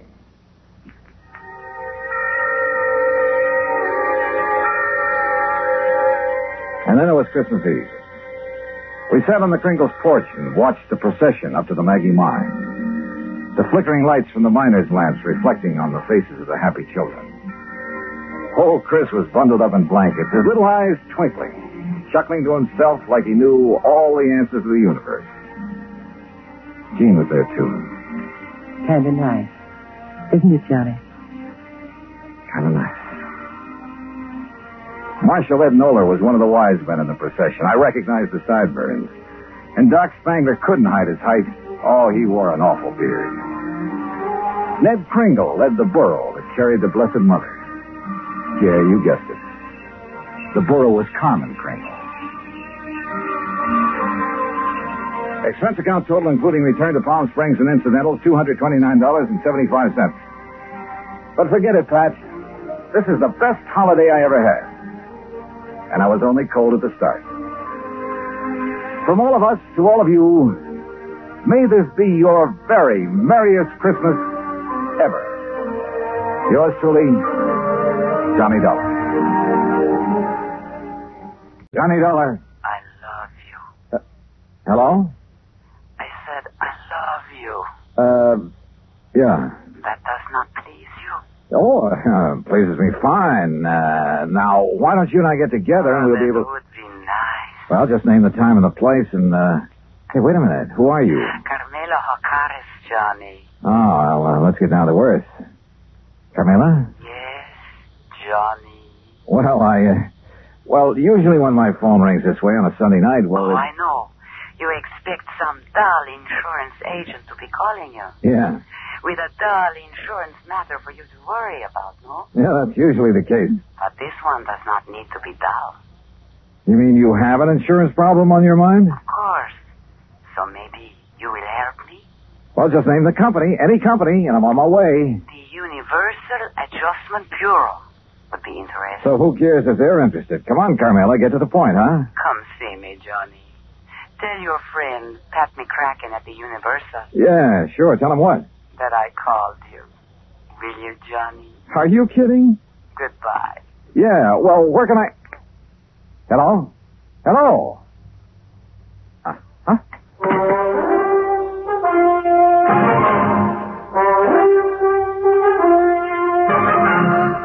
Bob Bailey in the exciting adventures of the man with the action-packed expense account. America's fabulous freelance insurance investigator. Yours truly, Johnny Dollar.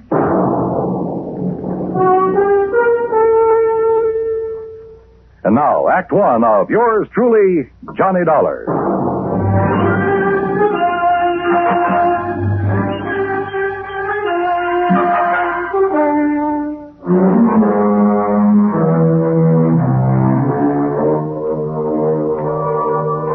Expense account submitted by Special Investigator Johnny Dollar to the Home Office, Universal Adjustment Bureau, Hartford, Connecticut. Following is an account of expenses incurred during my investigation of the Latin Lovely matter. Expense account items 1, 2, 3, 4, and 5, 50 cents for phone calls early Monday morning, trying to reach Pat McCracken. Item 6, $1, taxi fare to the offices of Universal Adjustment. Oh, hi, Johnny. Top of the morning to you. Yeah, where the Sam Hill have you been all morning, Pat? Oh, morning. You kidding? Look, the clock on this desk says exactly 9:02. For me, that's the crack of dawn. Now, what's bothering you? Carmela. Oh, Carmela Jocares. Yeah, only it's Hocares. Oh, well. Might have known she'd call you direct. I should have warned you, Johnny. You know her, Pat? She threatened to come down here and camp on my doorstep any minute. Can you think of a nicer ornament to have around? If she's anything like she sounds on the phone. She is, Johnny, yeah. That's why I should have suggested that Special Investigator Martha Mayberry Balderdale help her. Balderdale? Now, how could an old battle axe like her know how to deal with a young, charming, beautiful... dancer like Carmela? Dancer? Is that what you... Yes. Not very good, but she's just as beautiful and seductive. No, maybe I better stick old Lady Balderdale on. All right, Pat, quit the kidding and tell me what it's all about. Who's kidding? Well, where do I find Carmela? Her address? Yeah, you see? You're already emotionally involved with her. You haven't even met her. Emotionally? Client relationship in our business should be entirely objective, Johnny. How can I possibly expect you to look at Carmela's insurance problem with an unbiased eye? Pat. All she'd have to do is bat those lovely big brown eyes at you a couple of times. Look, will you stop baiting me and tell me what this is all about? All right. I got involved with this little Latin Lovely as a favor to the company that issued her the policy, Surety Mutual and Trust. What kind of a policy? Retirement. Pays her $50,000 when she's 45. Meantime, if she dies, her beneficiary gets the $50,000. So what's the matter with it? Well, like I told you, Johnny, she's a dancer. Nightclubs. Always has a partner. Some good young kid who can make up for her shortcomings. Only a different partner every month or so. Well, what's that have to do with her insurance? Well, she has the company name her partner as beneficiary. Oh, I see. And if she keeps changing her policy... Right. And by now it has so many riders attached to it, the company's running out of filing space. And what's more important, the cost of servicing this one lousy policy and the time that's been wasted on it. And the last time... Well, she's been so insistent you'd think she was planning to die tomorrow. Well, maybe she is. Why doesn't the company just stall on making some of these changes? Well, they've tried that. So what happened? She's on the phone every day, 2 or 3 times a day. Nobody has any peace. That's why they finally turned to me in desperation. And you said you'd have me talk to her. I did not. She asked for you. Why? How'd she even know about me? Oh, newspapers, some of the radio programs about the cases you've handled. Johnny, you're her idol. You're her dream boy. Oh, yeah, sure. But what to do about this? Well, you get her to settle with one beneficiary. Get her married, something like that, so her policy will stay set for a while. Yeah, married, even if you have to... Oh, yeah. You? Huh? Yeah. Oh, no, you don't. Not me. No. It's a great idea. Johnny, her address is 624 East 47th Street, New York. Now, you look, but just remember one thing. Universal Adjustment Bureau will not pay for your defense in a breach of promise suit, John. It's all the way or nothing. Oh, yeah, sure. Call me up sometime when you have a case for me. Sucker. Me, that is. Because of Item 7, 1940, plain fare and incidentals to New York City, taxi from the airport to 624 East 47th Street, a nice modern apartment building complete with uniformed doorman. Miss O'Carroll? That's right. Can I have your name, sir? Johnny Dollar.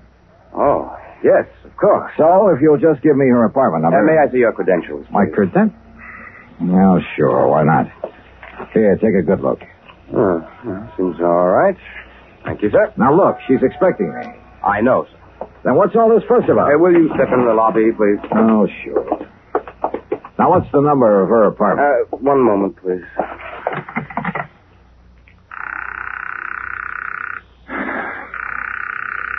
She is in, isn't she? Yes, she is. I don't understand about answering the house phone, though. You're certain that she's in? Absolutely, sir. Why she doesn't answer? Where's her apartment? It's number 7 up the stairs. Come on, show me the way. Yes, sir. She only came in a few minutes ago. And nobody else has called on her? No, sir. Were all those precautions of yours on her orders? Yes, sir. She seemed to be fearful of something lately. Fearful? Right here, sir, number 7.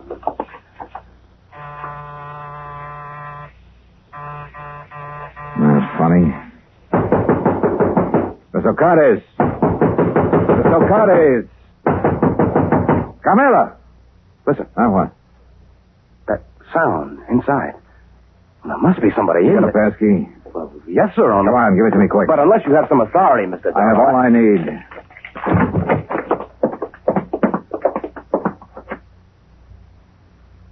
Carmela. Mr. Dollar. She's been killed. No, she's alive, all right. But that's about all.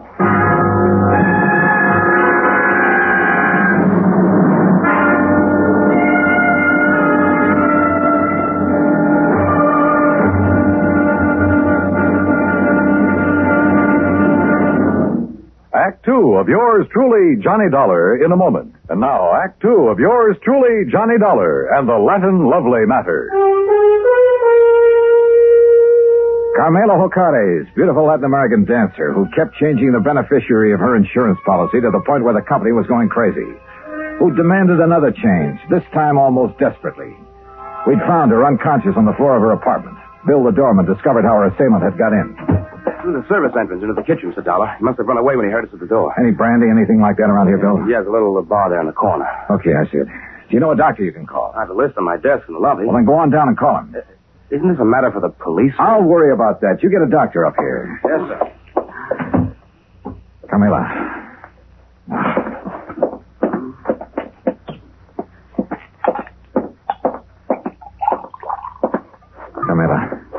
Carmela, here. See if you can drink this. Oh, Johnny. That's right. Come on now, drink this. That's good. A little more now. Come on. Oh, no. No. I'm all right now. Help me to the sofa. Yeah, sure. Here now. There you are. How's that? Oh, thank you, Johnny, darling. Are you badly hurt? What happened? He struck me. Who? He knocked on the back door. I thought it was Billy to deliver something. So I opened the door, and he struck me before I could... Oh, Johnny, it was terrible. Well, who was he? Do you know? No, darling. I am still so afraid. Hold me, please, in your arms. Carmela, do you know who it was? No. It was then he heard you and Billy at the front door. And you have no idea who it could have been? Well, he was short and dark and... Johnny. Yeah? The man who has been calling me. First from Mexico, and then from here in New York. Threatening me. Well, who? I do not know, darling. Threatening about what? You have done it once too many, he would say. Now you will be sorry. Then he would hang up. Done what once too many, or too often, or whatever he meant? I do not know, Johnny. Well, I know darn well the insurance company would never carry things this far. The insurance? Oh, Johnny, you can't do it for me, can't you, darling? Do what? I only ask them to make a little change. But all they do is delay. Oh, now look, we have more important things to think about now. More important than the insurance? Oh, you do not understand. Please, my sweetheart. How can I work on this Armando? First, we find out who attacked you and why. Oh, Billy, darling. The doctor says we'll be here in 15 to 20 minutes. No, not the doctor. I love you, Billy, but you're a nice boy, but not the doctor. Why not? Because I am all right now. You're sure about that? Carmela? Oh, yes. Yes, I am all right. You know, you recovered pretty fast. No marks on you. What do you mean? I wonder just how much of a beating you really took. Johnny, my darling, my love. Surely you do not think Oh, I'm not sure what I think. Okay, Billy. Call off the doctor until I can find out what's what. Well, thank you, my sweet. You do care about me. I love you. Oh, yeah, sure. And, Billy boy, you stay here until I get back. Yes, sir. My Juanito, where are you going? You know something, Carmela? I wish I knew.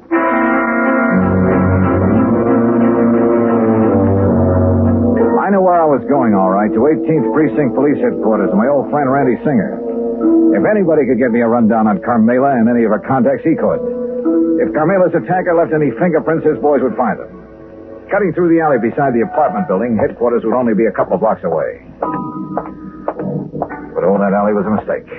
I didn't see the man step out of the doorway behind me. But I did feel that old familiar poke in the small of my back. No. Keep walking, senor. To the next doorway. All right, now look. If you'll take that gun out of my back. Walk. What is this, a holdup? Now, in here. Well? I am Federico, Senor Dollar. Fully for you. So what? I could hear you from the back stairway of her apartment. So you would help her, eh? Carmela? Maybe? No. You will not, because I will kill you first.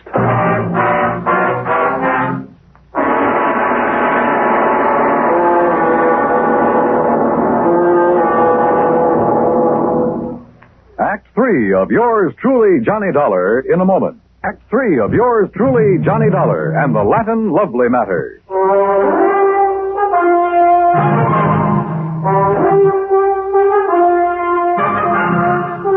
You hear me? I will kill you. Do you mind telling me why? I will kill you before I let you help that woman ruin my son. Your son? You are from the company for the insurance, are you not? Yeah, that's right. To make her the change in the policy, to change what you call the benefit, the beneficiary, yes. That's what she's asked for. But I will not let you. Well, I haven't said I... Oh, look, put away that gun, will you? No. Okay, Chief. What? Well, be careful. This man is armed. What do you call it? Policy? Just averting your attention. Now, give me that gun. No, All right. Now we're on even terms. Just who are you and what's this all about? I'm Federico Gomez, the father of Armando. And who's Armando? Armando, my son. He would be the next fly in the web of the spider. The what? That woman, Carmela Jocares. It is my boy, my fine son, that she would make her victim like all the others. Like all what others? Look, Mr. Gomez. He is a dancer, my son. A fine dancer, the toast of all Mexico. And she would do with him what she did with the rest. Charm them, make love to them, bring them here to this city to dance with her. Unless I stop her. Well, I fail to see anything particular. And like the others, my son would fall in love with her with all his heart, with all his soul, with all his mind. Yeah, I'm sure. And she... Oh, of course, she would prove her love for him with all the big insurance benefits. You mean that naming those lads in her insurance policy? Oh, now wait a minute. You do not know what 50,000 of your American dollars can mean to a young man fresh in his, what you call career. Mr. Gomez. Is it not true? Well, yeah, it's a lot of dough to hold up in front of a young fellow, but There's a big difference between that much cash and just a promise of insurance money. The eyes of a young man are easily blinded by this beautiful woman, amigo. She has blinded so many. They have danced with her and given her their money because they loved her. All right. But when she got their money, she was through with them. When they begged her to marry them, she split on them. She turned them out. Pedro Fernandez, you know of him? No, I'm afraid I don't. Because of this woman, he killed himself. So it was with Jimenez, the son of my friend. But she will not do this to my son. And you honestly think the mere fact of a big insurance policy? Was it not true with Jimenez, with Pedro, with Angel, with all the rest? These were young men, amigo, like my son. Unwise to the world, unwise to a woman like this. Suicide? I will do anything to keep her from using that insurance to ruin my son. Senor. The more I live in this world, the more amazed I am at some of the things that happen in it. Things that are implausible, impossible, but that sometimes do happen. I can only beg of you. Humbly. All right, look, Mr. Gomez, I'm keeping this gun. By rights, I ought to have you locked up for poking into my back for your attack on Carmela. But where are you staying? At the Hotel de Glen Arms. I want you to go back there. Stay there until you hear from me. You will help me, senor. If you'll do as I say. Gracias, senor. Gracias. The scene with Carmela back in her apartment was not a pretty one. She not only admitted to having used the insurance, among other things, to further her shaky career at the expense of those young and better dancers, but was quite proud of the broken heart and broken mind she may have left behind. Until I tore into her, and believe me, I did. Murder? Oh, no, Juanito. Now, you look. No. If you didn't murder those two young kids, well, you might as well have plunged in the knife yourself. I don't know what laws, what legal action may be dragged in to make you pay for what you've done, but there are moral laws, too, laws of decency. But I'll tell you this, Carmela, that from now on, the police of this town and of anywhere else you may go, believe me, they'll be gunning for you. And if anything like this ever happens again... No, Johnny.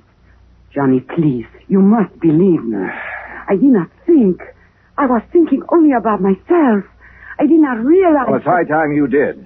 Your insurance? Oh, baby, that's going to be canceled.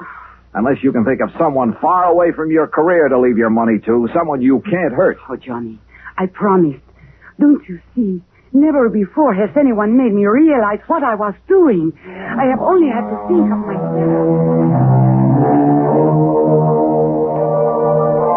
By the time I left her, she was sobbing her heart out, promising that she'd spend the rest of her life making up for the things she'd done.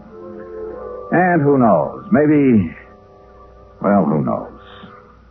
Expense account total, including incidentals and transportation back to Hartford. Johnny Dollar. Pat McCracken, Johnny. Oh, hi, Pat.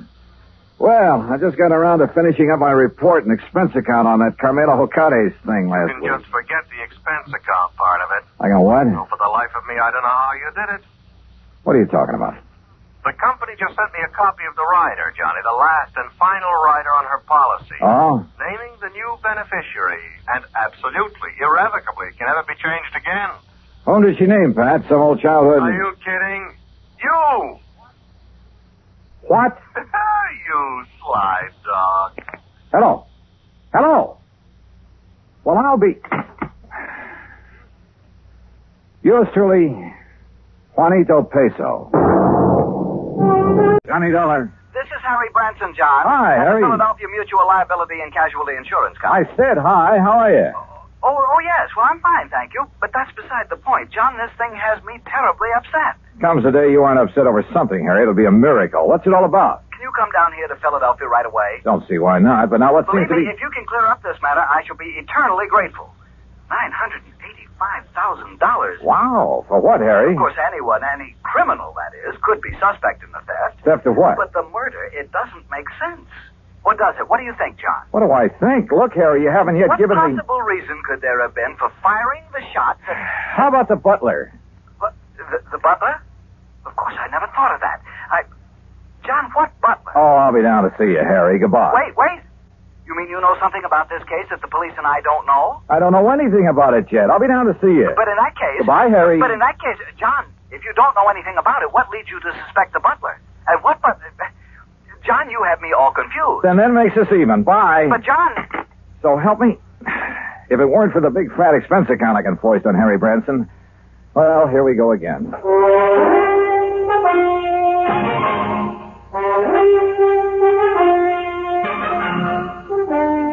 Bob Bailey in the exciting adventures of the man with the action-packed expense account. America's fabulous freelance insurance investigator. Yours truly, Johnny Dollar.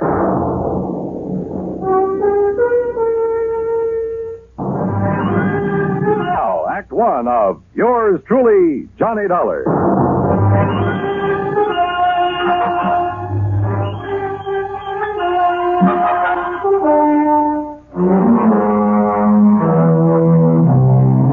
Expense account submitted by Special Investigator Johnny Dollar to the Philadelphia Mutual Liability and Casualty Insurance Company, Philadelphia, Pennsylvania. Following is an account of expenses incurred during my investigation of the ingenious jeweler matter.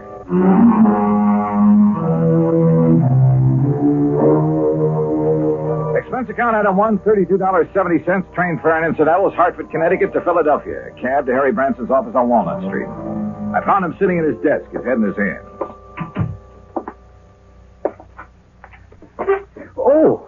Oh, John, I'm glad you've come. Yeah. Well, how's your good health, Harry? My health? wait, As a matter of fact, it's fine, although I did have a touch of laryngitis last week. I could hardly speak about it.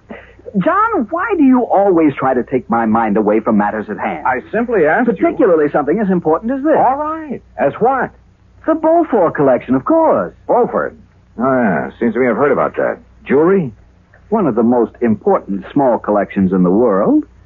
Why, when His Grace the Duke de Beaufort lost them to the Germans back during the First World War. Yeah, I'm sure. But now let's get to the point. They've been stolen. And we'd insured them for nearly $1 million. Stolen from where? The jeweler who owned them, J. Harold Whipsit. Oh, hey, I've heard of him, too. Isn't he the fellow who was tagged by the Customs Department a few years ago for trying to smuggle in a lot of stuff? Yes, the same one. But his reputation since that incident has been quite all right, completely unsullied. Oh, I must admit that I had some misgivings about issuing a policy to a man with his past record. But since he's in the clear again, and considering the premiums involved, and John, I had a long discussion with a psychiatrist about the man, about what would motivate him to... Harry, before you go rattling off on another tack... What? John, I resent that. Look, you said something about murder at the time of the theft? Oh, yes. So far, however, it's only attempted murder, you see? Of this man, what's it? His secretary, Miss Winkle. Winkle? Perry Winkle. Oh, now, wait. Is that some kind of a gag? It certainly is not. At first, when they arrived, the police thought she was dead. Well, where did all this happen? At the Whipsit office. It's on Chestnut Street. When did it happen? Just last night. Oh, dear, $985,000. And maybe a human life. Well, yes, of course.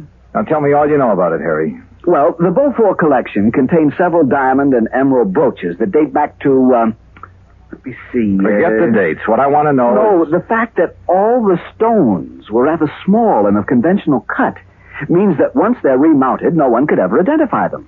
Well, what's that got to do with the date of the collection? Well, as I started to say... let's go over to the Whipsit's office. Oh, very well. Now, as I started to say, the date of the Duke de Beaufort's acquisition of these jewels... you say this Perry Winkle was badly hurt. How? She was shot by the robber. Now, as I started to say, the date at which the Duke de Beaufort... Tell me this. Was Whipsit himself shot or shot at?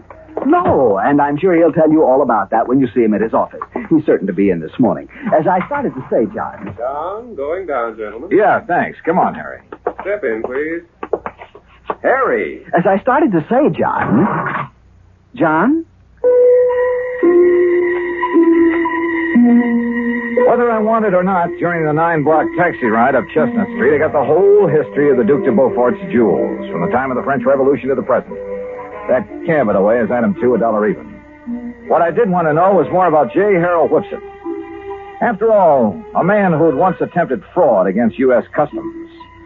Anyhow, we finally reached his office in the Prosser building. Present was Police Lieutenant Bart Stanley, with whom I'd worked a case 2 years ago.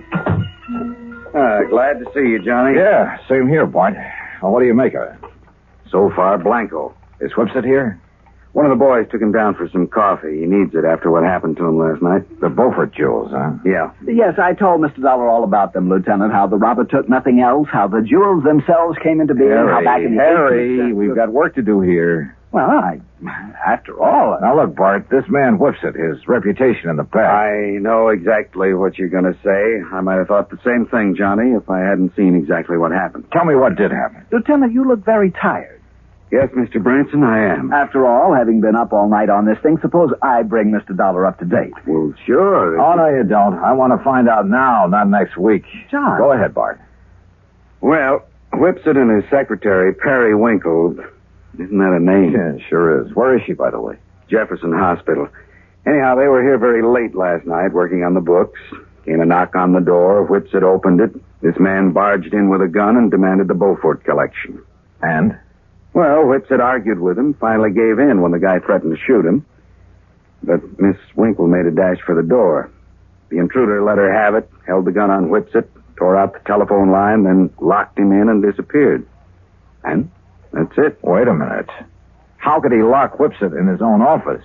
This lock opens from the inside. With this, Johnny. What? This little rubber doorstop? That's right.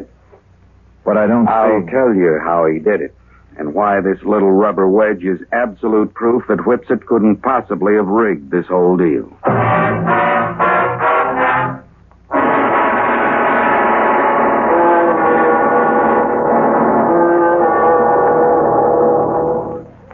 Act two of yours truly, Johnny Dollar, in a moment. Act two of yours truly, Johnny Dollar, and the ingenious jeweler matter.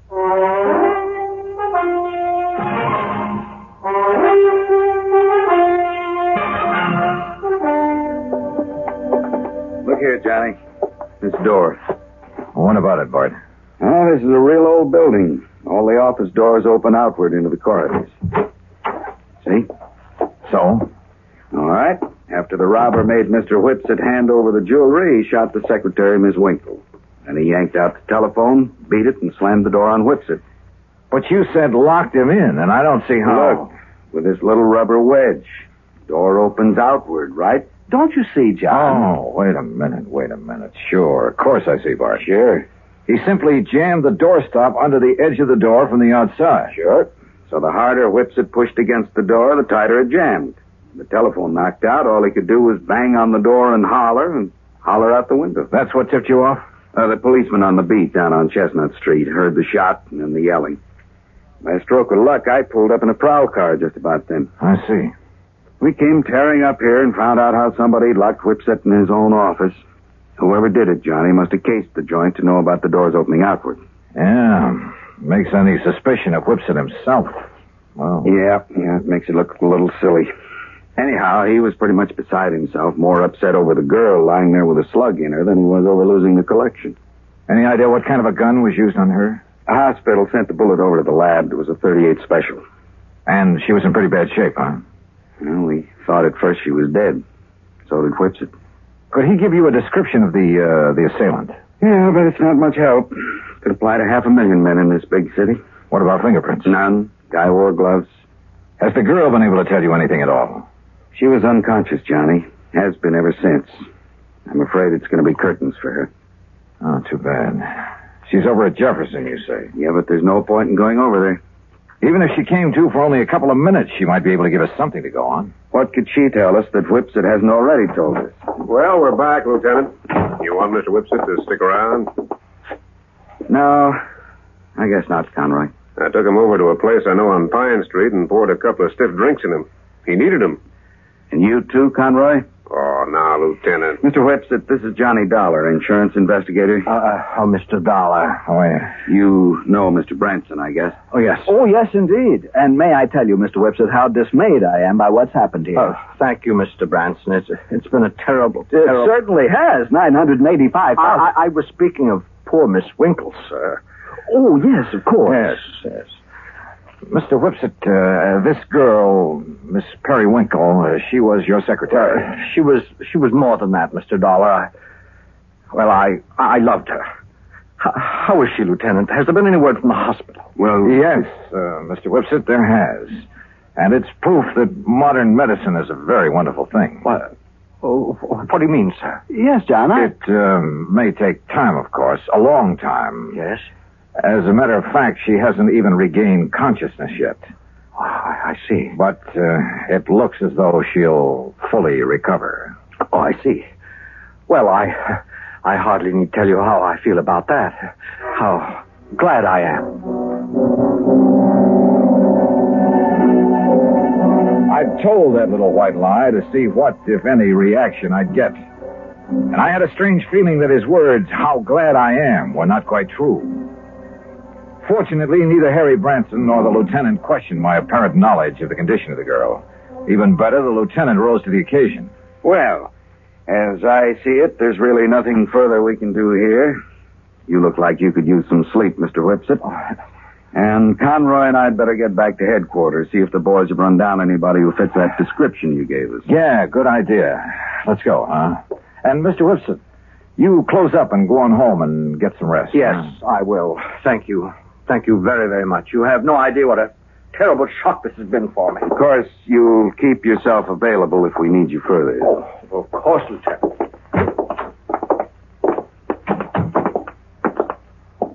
Okay, Johnny.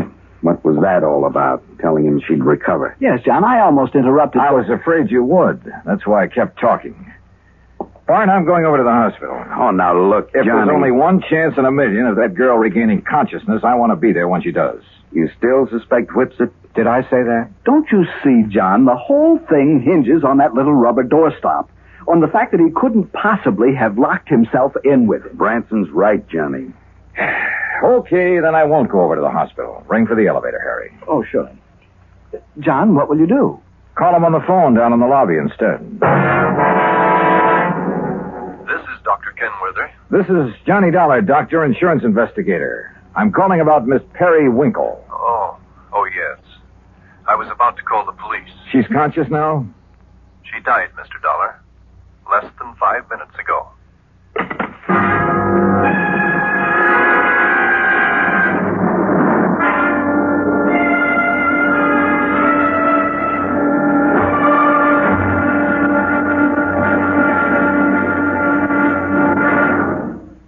Act 3 of yours truly, Johnny Dollar, in a moment. 3 of yours truly, Johnny Dollar, and the ingenious jeweler matter.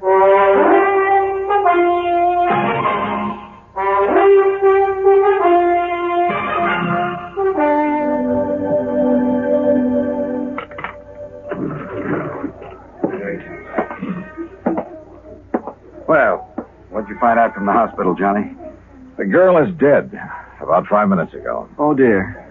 And we've got a killer to track down.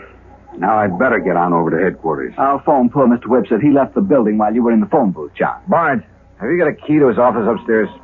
Why, sure, right here. Let me have it, will you? Here. You want me to go up there with you? Why don't you go over to the hospital and see if Whipsit shows there? What do you expect to find up in his office, Johnny? I haven't the least idea. Why kid about it? I didn't have the least idea what I expected to find, or even what I was looking for. When I walked into the jeweler's office up on the 8th floor, I picked up the rubber doorstop, the one thing that proved Whipsit couldn't possibly have rigged the whole deal. But I somehow felt that if only that little wedge of rubber could talk. Then I noticed a funny sort of burr on one side of it. Just a tiny little rough spot, but it showed me where somebody had pierced a tiny hole through it. Why? After a couple of minutes of rummaging around, I found it. A piece of fine, strong platinum wire, about 2 feet long. A wire that could be carefully slipped through the hole in that rubber doorstop. Well, Mr. Dollar. Well, what are you doing back here, Whipsit? If you don't mind my saying so, there was something about your attitude that I didn't exactly care for when you were here with the policeman and Mr. Branson. And when you left them downstairs in the lobby and took the elevator. Oh, I see you found it. Yeah, that's right. It was very smart of you, Whipsit. Thank you. Put this rubber wedge on the floor, just outside the door, with the wire on it leading under the door. Exactly. Then pull the door closed. Then pull the wedge into place with the wire.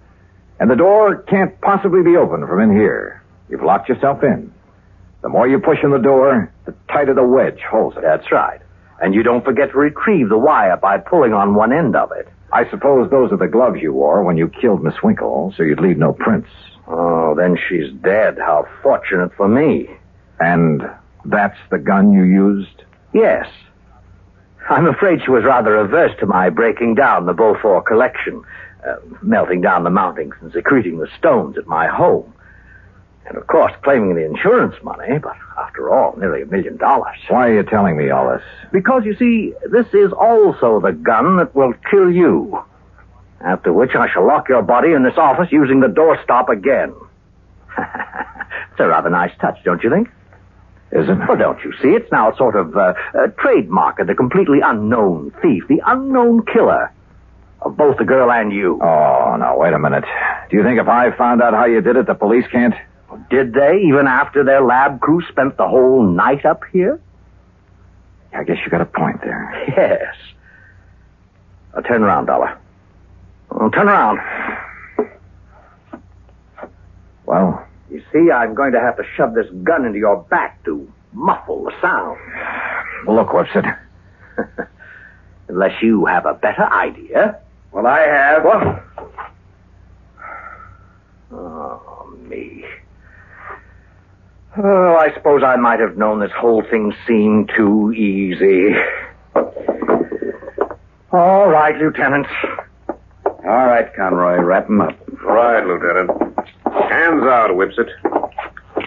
Johnny, I knew you had something up your sleeve when you came back up here. Just wouldn't let me work it out alone, would you, Bart? All right, what was it? What did you find out that tipped you off? Oh, you'll never know from me. Huh? After all, I might want to use it to stump you sometime. Oh, now look, Johnny. Okay, ask Whipsit here. He just loves to explain things. At great length, too. At least it was long enough for you boys to get up here. I know something he's not going to explain his way out of. Let's go, Whipsit.